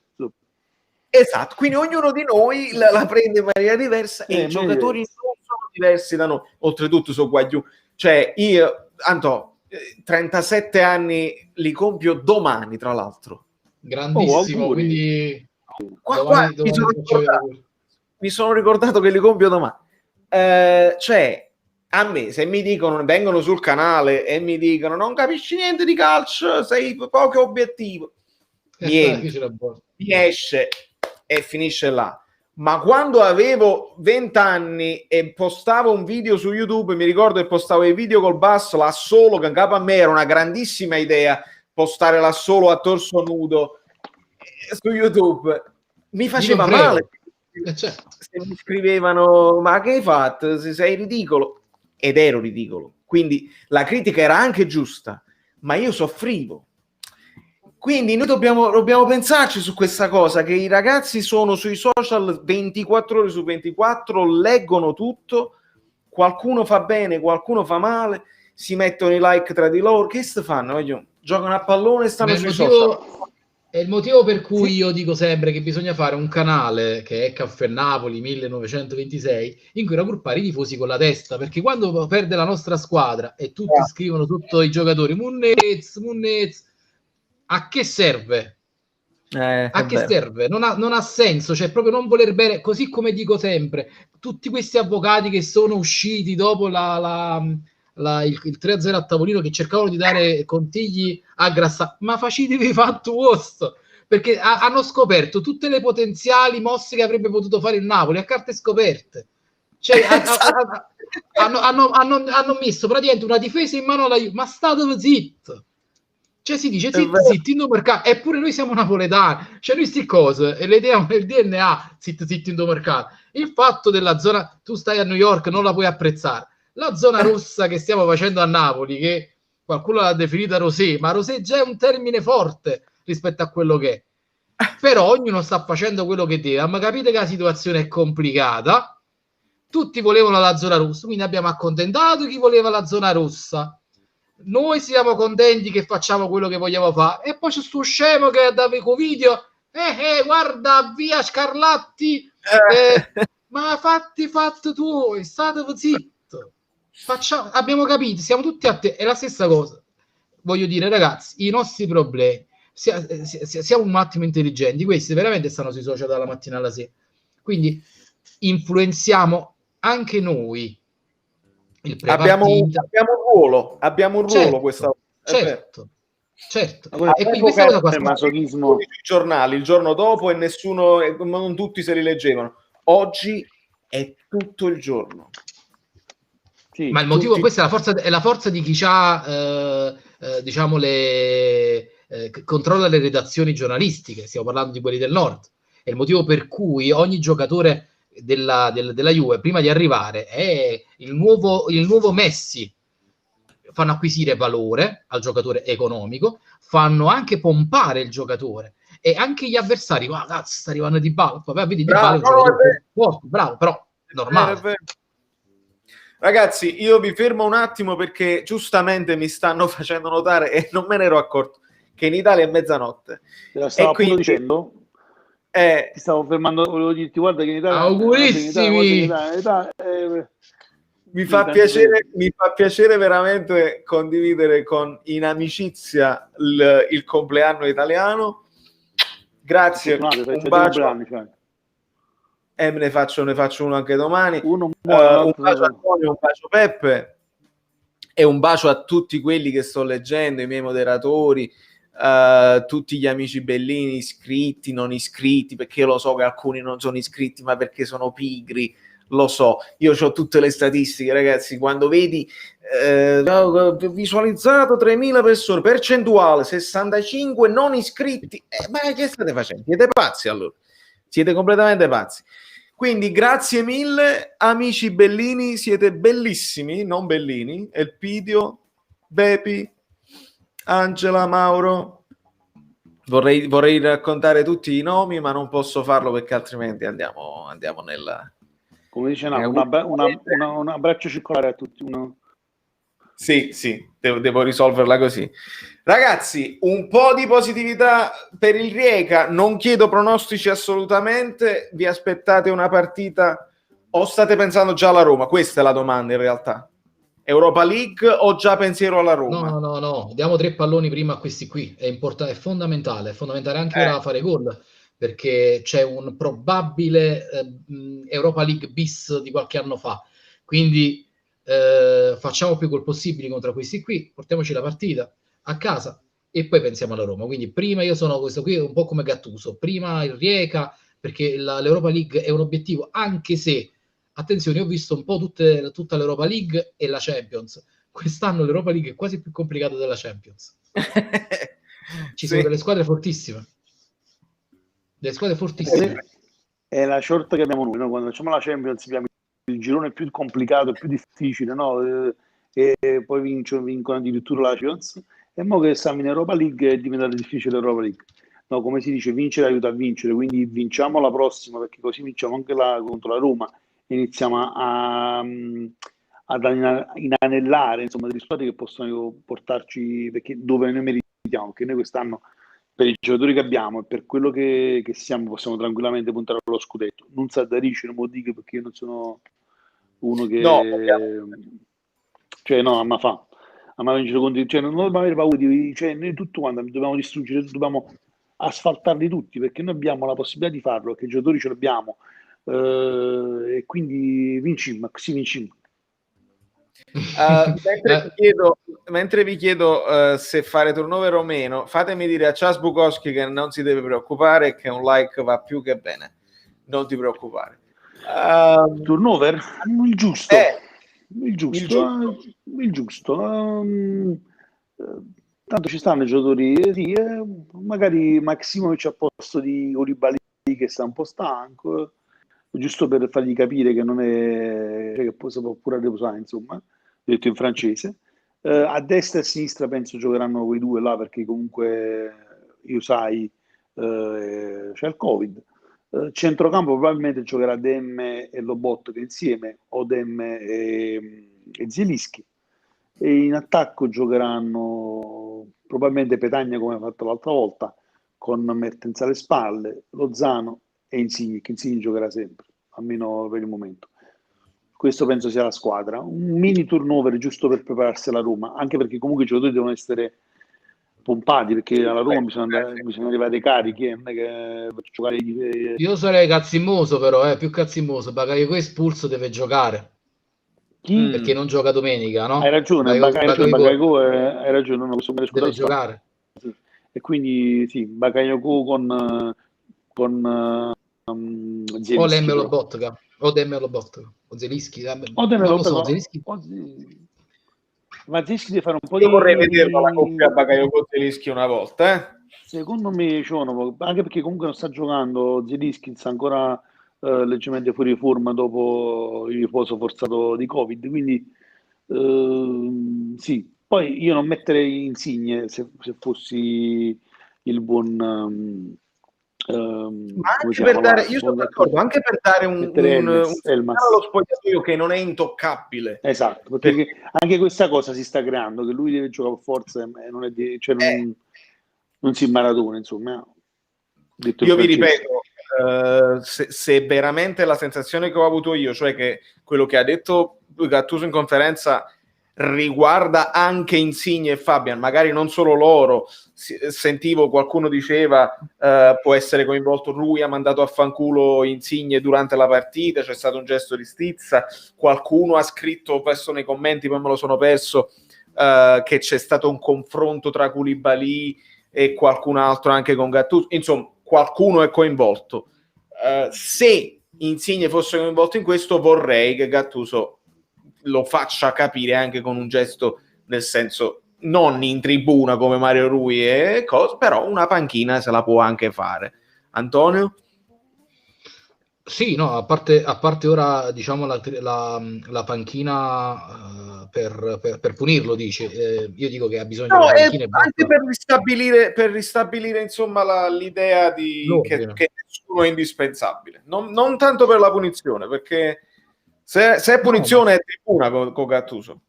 Sì, no, ma è giusto così. Io penso anche che debba riposarsi perché ha giocato troppo, quindi va benissimo fare un po' di turnover. Non esageriamo, perché anche Gattuso l'ha detto, non gli piace fare un turnover perché ogni volta che l'ha fatto ha perso o non ha giocato bene, quindi non esageriamo. L'ossatura manteniamola. Io farei giocare Koulibaly ancora, perché Koulibaly a volte mi dico guarda è tornato il Koulibaly di sempre, a volte lo vedo un attimo più indeciso, quindi facciamolo giocare a Koulibaly e poi vediamo un attimo a centrocampo. Ecco, a centrocampo cambierei parecchio. Bakayoko deve giocare per un fatto è giusto che debba giocare, perché sfruttiamo il fatto che non giochi poi domenica e non rischiamo altri, questa è la verità. Ora dobbiamo giocare proprio con la matematica, dobbiamo rischiare pochissimo, perché col Covid magari da un giorno all'altro ti si ammalano 2 o 3 giocatori e quindi sei obbligato, quindi non rischiamo nessuno. E ci sta, e ci sta. Ragazzi, in questo momento, nel ringraziare Antonio e Peppe per la loro disponibilità, sono anche dei bei soldati che non smettono mai di parlare, non accusano stanchezza, non serve il turnover assolutamente. Aprirei, se avete delle domande specifiche da fare agli amici, così facciamo un pochino di risposte. Lasciate i like, maledetti disgraziati, ma per il mio compleanno, io non lo sapevo nemmeno, altrimenti li elemosinavo prima come regalo di compleanno i like, e va bene così. Quindi se avete delle domande specifiche per il Rijeka, per la Roma, per il Milan, qualsiasi sia il vostro dubbio, noi mettiamo a disposizione la nostra idea, perché la verità non ce l'abbiamo. Posso fare un appello intanto? Certamente sì. Abbiamo bisogno sempre di aiuto sulla nostra pagina di persone che scrivano articoli Sì. con carattere e chiaramente rispettando i canoni diciamo, della decenza, quindi va benissimo qualsiasi tipo di opinione, ma con un minimo di garbo. E quindi se vi piace, vi fa piacere scrivere per Caffè Napoli, inviateci una mail oppure ci scrivete in privato sulla pagina Facebook, scrivete a Valerio oppure su Instagram, insomma sui nostri profili, e potete cominciare già da subito. Noi dividiamo casomai un po' gli orari di pubblicazione o l'argomento, però insomma fateci sapere se vi fa piacere. A noi fa piacere integrare nuova manovalanza. Esattamente, e quindi adesso che conoscete anche i responsabili, insomma, della pagina, perché a volte qualcuno scriveva sulla pagina Facebook e pensavano di scrivere ciao Valerio, e voi mi giravate poi il messaggio. Adesso la famiglia è bella che è presentata e allargata, e ovviamente... Ma solo perché tu non leggi i messaggi, ma non perché non... Ma esattamente, ma perché è colpa mia. Ma sicuramente perché a 37 anni devo fare una cosa alla volta, perché altrimenti non riesco a buona però buona, altrimenti non riesco a farla bene. Per Valerio, fammi leggere. Peppe Fontana, Andox, mi scrivo subito, benissimo. Con la Roma, ultima spiaggia per lo scudetto, ci dice Roberto. Facciamo con risposte secche, veloci. Antonio. È campionato lungo, non è ultima spiaggia, e quindi no. Peppe. No, sta ancora la neve, qua devono ancora aprire la stagione scistica, no, guarda, l'ultima spiaggia. No. Non si parla di spiagge assolutamente. E poi Valerio, scusami, ci stiamo facendo tanti film, i milanisti si stanno casando, gli interisti si stanno appiccicando, lo sappiamo già come va a finire questo, devono arrivare a 10. Sì, ma che succede? Noi, tanto che ci piace il calcio, che ci dimentichiamo poi le cose come stanno già scritte. Zitti, già stanno là, quelli zitti, già stanno là. Sono arrivati, erano 3 punti a così, lo hanno punto a chi là, zitto, Ronaldo, stanno là, sono secondi o terzi, non mi ricordo la classifica, la vedo. Comunque, Mario Gaudiello, per Valerio, chi faresti giocare in porta in Europa League dopo la partita non eccellente di Meret? Aia, di domanda tostissima. Io voglio vincere tutte le partite e mi sono sinceramente scocciato dell'alternanza del portiere. Se Ospina è il portiere, Meret, ciao. Questa è la mia idea. E si vende il portiere giovane del futuro, ma capito? Non fa niente. Antonio. Deve giocare Meret. Okay. Voglio dire, decidi di fare come facevano gli altri, quindi in Coppa Italia gioca uno e nel campionato gioca l'altro. Ok, ecco, quindi decidere la competizione. Meret. Anche perché l'abbiamo sparato troppo a sto ragazzo, quindi per farlo riprendere un pochino. Sì, per farlo riprendere, per far capire che comunque alla fine ha la fiducia, insomma, dell'ambiente, dell'allenatore. Ospina c'ha le spalle forti. Questo sì, lui mi dà l'impressione che non se ne fotte proprio, anche se fa la panchina. Sì. Fosse vero vanno multati, ma se è il capitano fuori dalle balle. Il Pidio, vabbè, qua questa non è una domanda, ma è una considerazione. Secondo voi chi sarà l'uomo partita per noi contro il Rijeka? Antonio.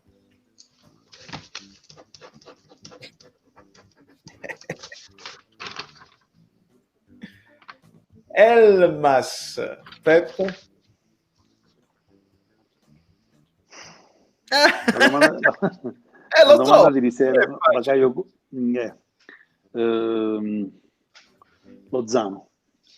Lozano, bella, mi piace Lozano.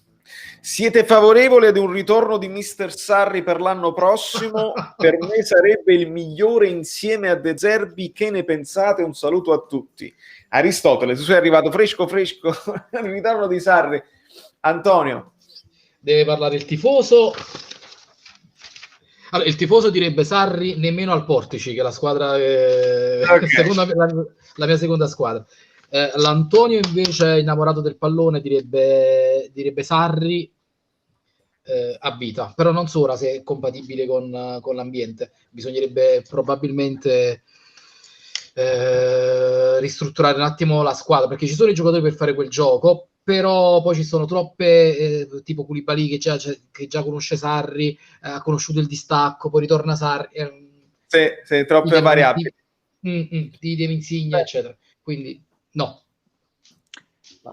Se mi fa giocare Rachmani, sì.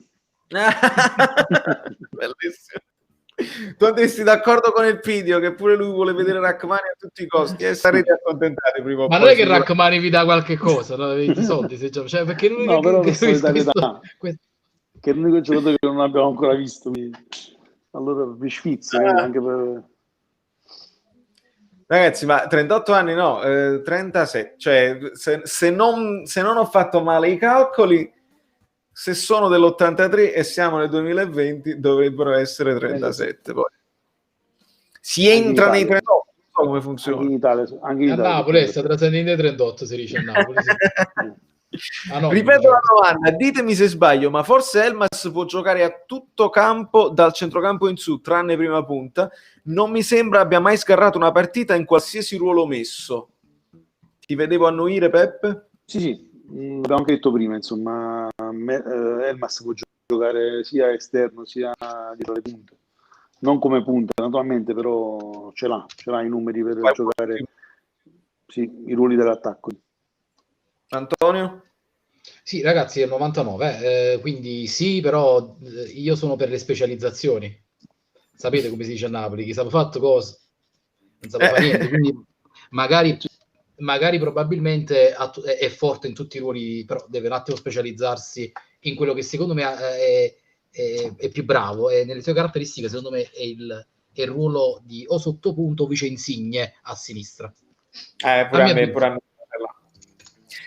Questa domanda è un pochino un inside joke perché praticamente è una domanda per sei anche tu fan di Michael Jackson, non la puoi capire se non hai seguito una live dove andai ospite e c'era un tifoso juventino di Palermo che indossava un cappellino che non era assolutamente di Michael Jackson, era una roba tipo più somigliava il cappello di Albano, se vogliamo. Allora ragazzi, e lui disse il cappello di Michael Jackson non ci azzeccava niente. Rispondi, sei fan di Michael Jackson? A parte io sono fan di tutti i grandissimi musicisti, quindi sì, sono anche fan di Michael Jackson perché insomma è la storia. Però state parlando con uno che insomma è patito a livello di cappello, guardala. Cioè, non è una cosa che tipo ho messo per l'occasione, ma c'è una collezione infinita. C'è anche uno, vi faccio vedere una cosa. Voi intanto, visto che siamo usciti un attimo fuori dal fatto tecnico, vengo subito. Vai. Nel frattempo leggo qualche altra cosa. Cappello pure. Siamo organizzati, amico mio. Io ce l'ho pure, aspetta, ce l'ho azzurro. Certo. Benissimo. Antonio, dimmi. No, dicevo, questo per esempio è un cappello molto costoso che mi è stato regalato da un attore di seconda categoria americano, non lo conoscete nemmeno, è proprio americano il cappello. Vedi che da bello. San Diego, lui fece un film ad Hollywood, una serie TV, sempre sulle reti minori, quelle che credo sia tipo Telea Nostra in Italia. Adesso mi ha regalato questo cappello strepitoso, costosissimo tra l'altro, quindi non è non è un una vezzo. No. Anche gli occhiali, qui siamo gli occhiali di Kurt Cobain, cioè siamo entrati nella musica, ma questo è un altro è un'altra storia. È un'altra storia. Va benissimo. Allora, fatemi riprendere un pochino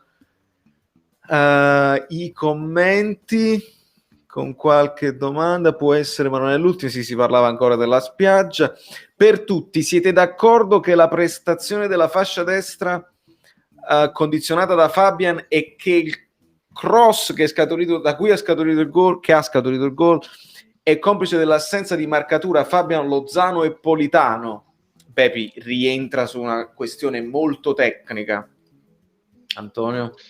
Allora, di base, quando un esterno scende sulla fascia e riesce a crossare, ci sono due letture. La prima è che il corrispettivo di fascia di difesa non è riuscito a contenerlo, o perché non è salito troppo, perché io sono sempre per placare gli esterni di fascia devi attaccarli tu e non li fai mai scendere. Lo faceva Sarri. Sì. Chiaramente sì, in ripartenza non c'è stato un ripiegamento invece degli esterni di centrocampo e di attacco in questo caso, quindi Politano e Lozano che si sono un po' intercambiati in questo ruolo, però di base quei 15 minuti la responsabilità a mio avviso è stata dell'atteggiamento, quindi non di Politano, non di Lozano, non di Mario Rui, è stata praticamente l'atteggiamento del Napoli che è stato troppo basso, doveva scendere di più, doveva praticamente occupare quella fascia in attacco e quindi non avresti fatto scendere chi era? Teo Hernandez, credo. Teo, sì, il Teo. Peppe? No, a me non è piaciuto proprio con la fascia, pure mi ha fatto stesso che c'era Lozano e Politano lì, insomma, in quella... No, c'è stato un momento di confusione, che si alternavano i sottopunta. C'è stata un po' di molta confusione lì. Non mi è piaciuto. Cioè, non mi è piaciuto proprio il fatto che abbiano giocato quei giocatori lì. Quando ho visto anche quando ho visto la formazione non mi è andata giù. Sembrava anche dimostrato in campo. Non mi hanno convinto, infatti poi mi hanno confermato la mia non convinzione iniziale. Ma avete notato che ogni volta Meret sembra incazzarsi un po' troppo con i compagni, sbuffa spesso quando gli arriva un tiro in porta? Io rispondo io, ma alla fine un po' tutti i portieri se la prendono con tutti in porta, poi se non parla lui non può nemmeno incazzarsi. Io sono un po', in questo momento ce l'ho un po' con Meret, quindi sarò un po' cattivo. Tutti i portieri si incazzano, lui deve dimostrare di ritornare, ritornare ai livelli che ci ha fatto vedere, dove faceva miracoli, quindi è in grado. Forse era più in fiducia, forse la fiducia magari l'ha persa con il troppo alternarsi, non lo so. Mi dilungo, ho chiesto risposte veloci, mi sono dilungato io per primo. Meret deve semplicemente essere più veloce nelle ripartenze. Io vedo che quando gli ritornano palla fa sempre un passaggio in più, non vuole sbagliare il passaggio e quindi se l'aggiusta bene sul piede e poi passa. Perde tempi di gioco, deve essere veloce. Quindi su questo secondo me deve allenarsi, ce la può fare. E poi anche fisicamente, ragazzi, ma Meret è piccolino, nel senso è alto, ma è esile. Sì, è vero, potrebbe mettere però, insomma, piccolino. Un po' di massa, ho visto le coscette un po' piccoline. Però vabbè, questa è una cosa che insomma non sono un preparatore atletico, era una mia valutazione così, che lascia il tempo che trovo. Lui è giovane, sa che non ha la fiducia totale di Gattuso, il resto poi lo fa, cioè il fatto che sbaglia, ha paura di sbagliare, perché sa che non è la scelta di Gattuso per i piedi e quindi è un po' più attento. Bene, Elpidio ritorna sul discorso Rachmani, ne parliamo, lo diamo via, gli facciamo fare la feligna come Elmas. Antonio? C'è il Elpidio, si vede che Elpidio c'ha questa tendenza, diciamo, un po' non napoletanissima. Io poi conosco la provenienza di Elpidio e quindi la gna la è tipica quella zona che amo molto. Vabbè, comunque, ad ogni modo, ma perché ci dobbiamo togliere questi giocatori? Teniamoceli tutti quanti, perché possono servire. Il campione del lungo, guarda, ragazzi, ancora deve cominciare la Coppa Italia, abbiamo una Supercoppa, c'è il Covid. Calma, tanto li vediamo. A me non è che mi interessano molto vedere Rachmani, però è bene averli. Quando non li avevamo e non teniamo i difensori, ma che teniamo troppi. Calma, pensate che io ho detto a Valerio che vorrei Llorente, perché Llorente in questa parte della partita contro il Milan poteva servirci. Llorente si sta allenando, ma facciamoli giocare a questi cristiani, li paghiamo soltanto 5 minuti, 10 minuti, ma almeno butti la palla dentro, nel senso in aria, e magari un colpo di testa Llorente te lo fa. O si prende un rigore che non ti danno, almeno la forza, cioè non ci lamentiamo, va bene, Rachmani, ma va benissimo. Io prenderei anche qualcuno della primavera. Bisogna tenere le squadre lunghissime quest'anno, lunghissime, con 5 sostituzioni, la partita cambia da così a così. Il Napoli c'ha 5, oggi che aveva 5 attaccanti, ne ha fatti giocare 4, aveva soltanto un attaccante in panchina. Preso Fabio, grazie amore mio, il cicchetto che mi vado a fare senza dubbio stasera.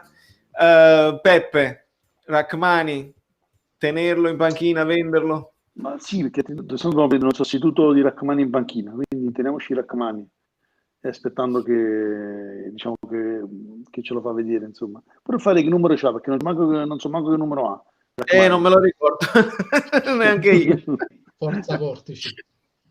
Forza Fortici, Antonio, questa ci sta. Stiamo andando benissimo, stai zitto tu, non stiamo andando benissimo. Io tra l'altro volevo entrare nella società. Vabbè, comunque ad ogni modo non stiamo andando benissimo quest'anno, ma con calma.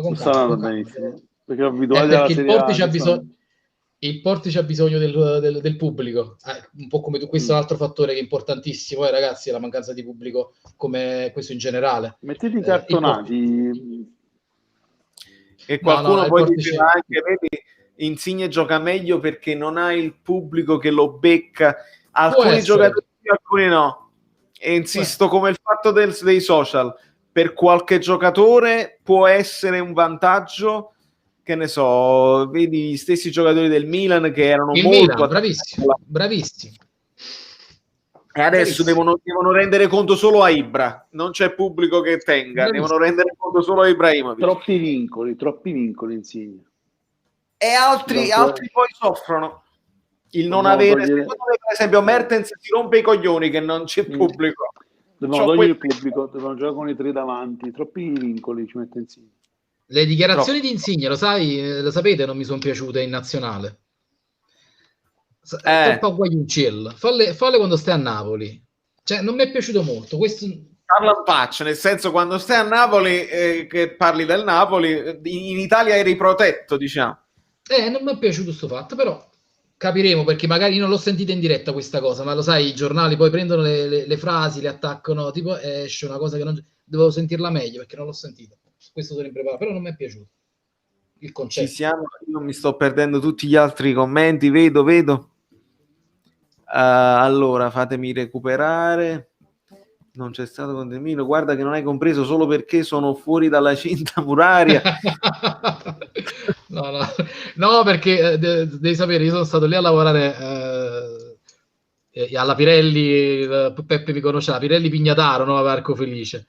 E lì Cancello e Canceglie, quindi ho desunto che Felina è Feligna, ecco, questa è la storia. Quindi una sottigliezza molto a posteriori. Non sarebbe stato meglio avere Malqui in lista Europa League, perché Di Lorenzo riposa pochissimo e Gulam lo abbiamo visto più esterno che altro?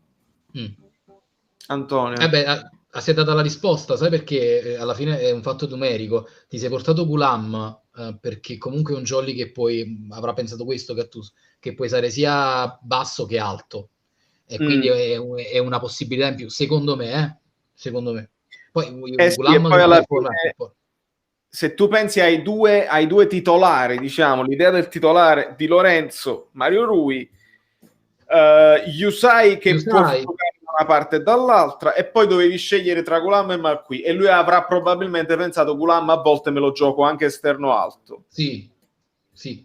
credo anche io. Peppe, qualcosa da aggiungere? Noi secondo me l'abbiamo risolta sta domanda. Sì, l'avete risolto, ma poi a me sono rimasto Rachmani, quindi va bene. Ah. È una fissa, lo raccomando.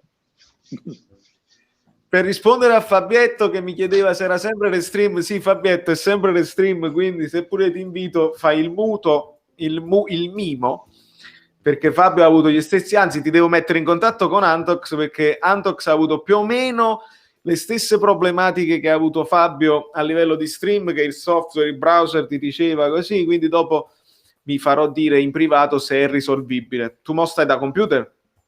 No, sto sul tablet, è semplice, quando si passa da Android a un certo punto lui cerca di aprirsi un'applicazione che non esiste, c'è un tastino che ti dice apri con Google Chrome, e tu apri con Google Chrome e abiliti la videocamera su Google Chrome e funziona.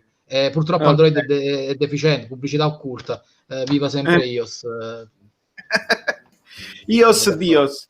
E Fabio ci chiede: Valeo, ho rivisto la partita, ho notato una cosa che nessuno ha detto, stavolta Mario Rui non c'entra, ma Manolas ha fatto 3 errori e abbiamo preso 2 gol. Ah, Fabio, interessante. Manolas, che non è stato tanto preso in considerazione per quanto riguarda i gol. Rianalizziamo un attimo. Mi faccio aiutare anche da Peppe Antonio, perché mi rendo conto, primo gol, arriva il cross da Teo Hernandez e c'è Koulibaly là, ma in quella zona dove arriva ci dovrebbe stare Manolas e forse a chiudere sull'esterno, perché sembra Antonio recupera. Se Peppe, tu ti ricordi per caso l'azione nello specifico? No, mi ricordo soltanto che Koulibaly stava a 2 metri da... Koulibaly a 2 metri e fondamentalmente solo, non era raddoppiato, quindi questa sì, qua la rivediamo. rivediamo. Bisogna vedere l'azione come si stava sviluppando prima, probabilmente, ma stava avanti, insomma. Poi sul secondo gol lo ricordo bene, dopo l'errore di Di Lorenzo col petto della forza per nessuno, praticamente scatta il contropiede, nessuno chiude, resta lui in 1 contro 1 praticamente Rebic con Manolas non riesce a metterci una pezza, Rebic lo mette, gli lascia diciamo il sinistro per il cross, non lo so se poteva fare meglio in quel caso Manolas. Antonio, tu hai visto qualcosa? Sì, passeggia completamente Manolas, però ragazzi, la caccia ora al colpevole a mio avviso è un po' fuorviante, perché rivede tutta quella fase che hai fatto crossare Teo, che già hai sbagliato, cioè in quel modo.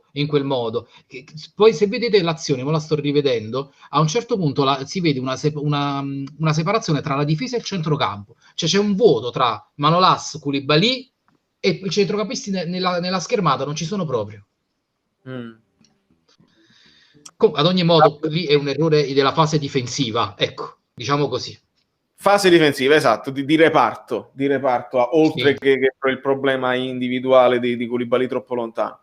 C'è Manolas che stringe su Di Lorenzo, c'è Manolas che... Allora, Teo avanza, Manolas stringe su Di Lorenzo. E perché? E non allarga verso Koulibaly, stringe su Di Lorenzo, il movimento è sbagliato. C'era Rebic arretra. Stava marcando là. Stava andando su Rebic. Ok. Quindi ce l'hanno inghiappettata proprio alla grande, con un movimento, e abbiamo abboccato. Hai capito subito che sul terzo si è il terzo gol, sul terzo si è fatto infischiare dal ragazzino del Milan, e tanto sul doppio ma su proprio errore di posizione, in quanto doveva andare in anticipo. Io sul terzo non ti posso parlare perché già stavo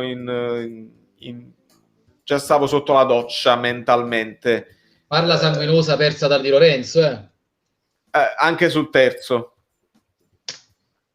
Sì. Vabbè, poi là io quasi contento di avere il terzo gol piuttosto che un forcing che non si sarebbe concretizzato, perché poi qua abbiamo avuto un paio di occasioni anche interessanti con Petagna tirate un po' in bocca a Donnarumma.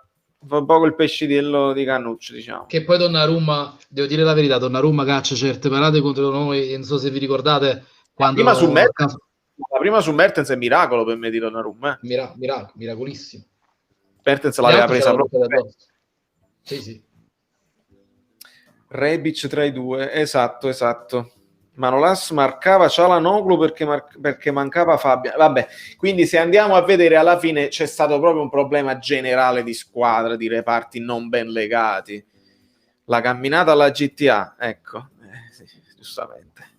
Ragazzi, allora, tu puoi pure far vedere, ci bannano sicuramente. Fai vedere? No, questo è il secondo che vedi, è Manolas. Di Lorenzo, Manolas che vedi quando... perché ci sono quei due che sono praticamente Rebic e Çalhanoğlu vicini. Sì, perfetto. Quindi avanzano in due e quindi Manolas è stato attratto dal movimento di Rebic. Diciamo, stringe sulla fascia e non va al centro.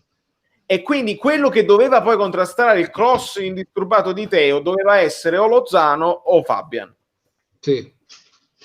Che doveva fare lo scivolamento. Ed era Fabian che stava giù. Abbiamo capito questa cosa qua. Fabian vedi sulla destra.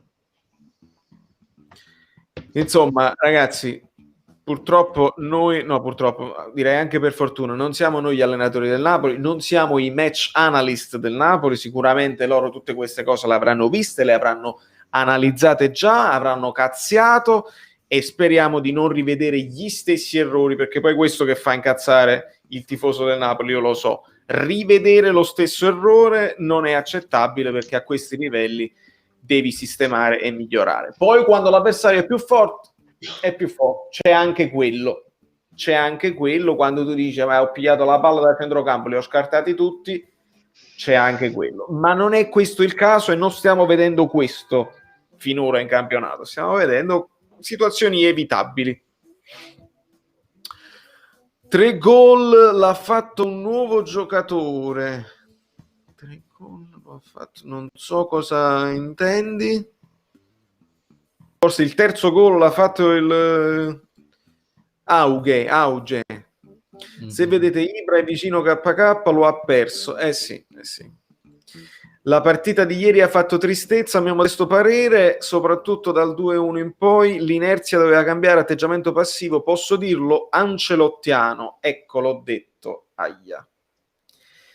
Noi in realtà poi non è in chiusura, proprio siamo in chiusura, ragazzi. Sì, io dico, la cosa un po' antipatica è stata che il Napoli poi alla fine non è che abbia fatto delle azioni potenzialmente pericolose.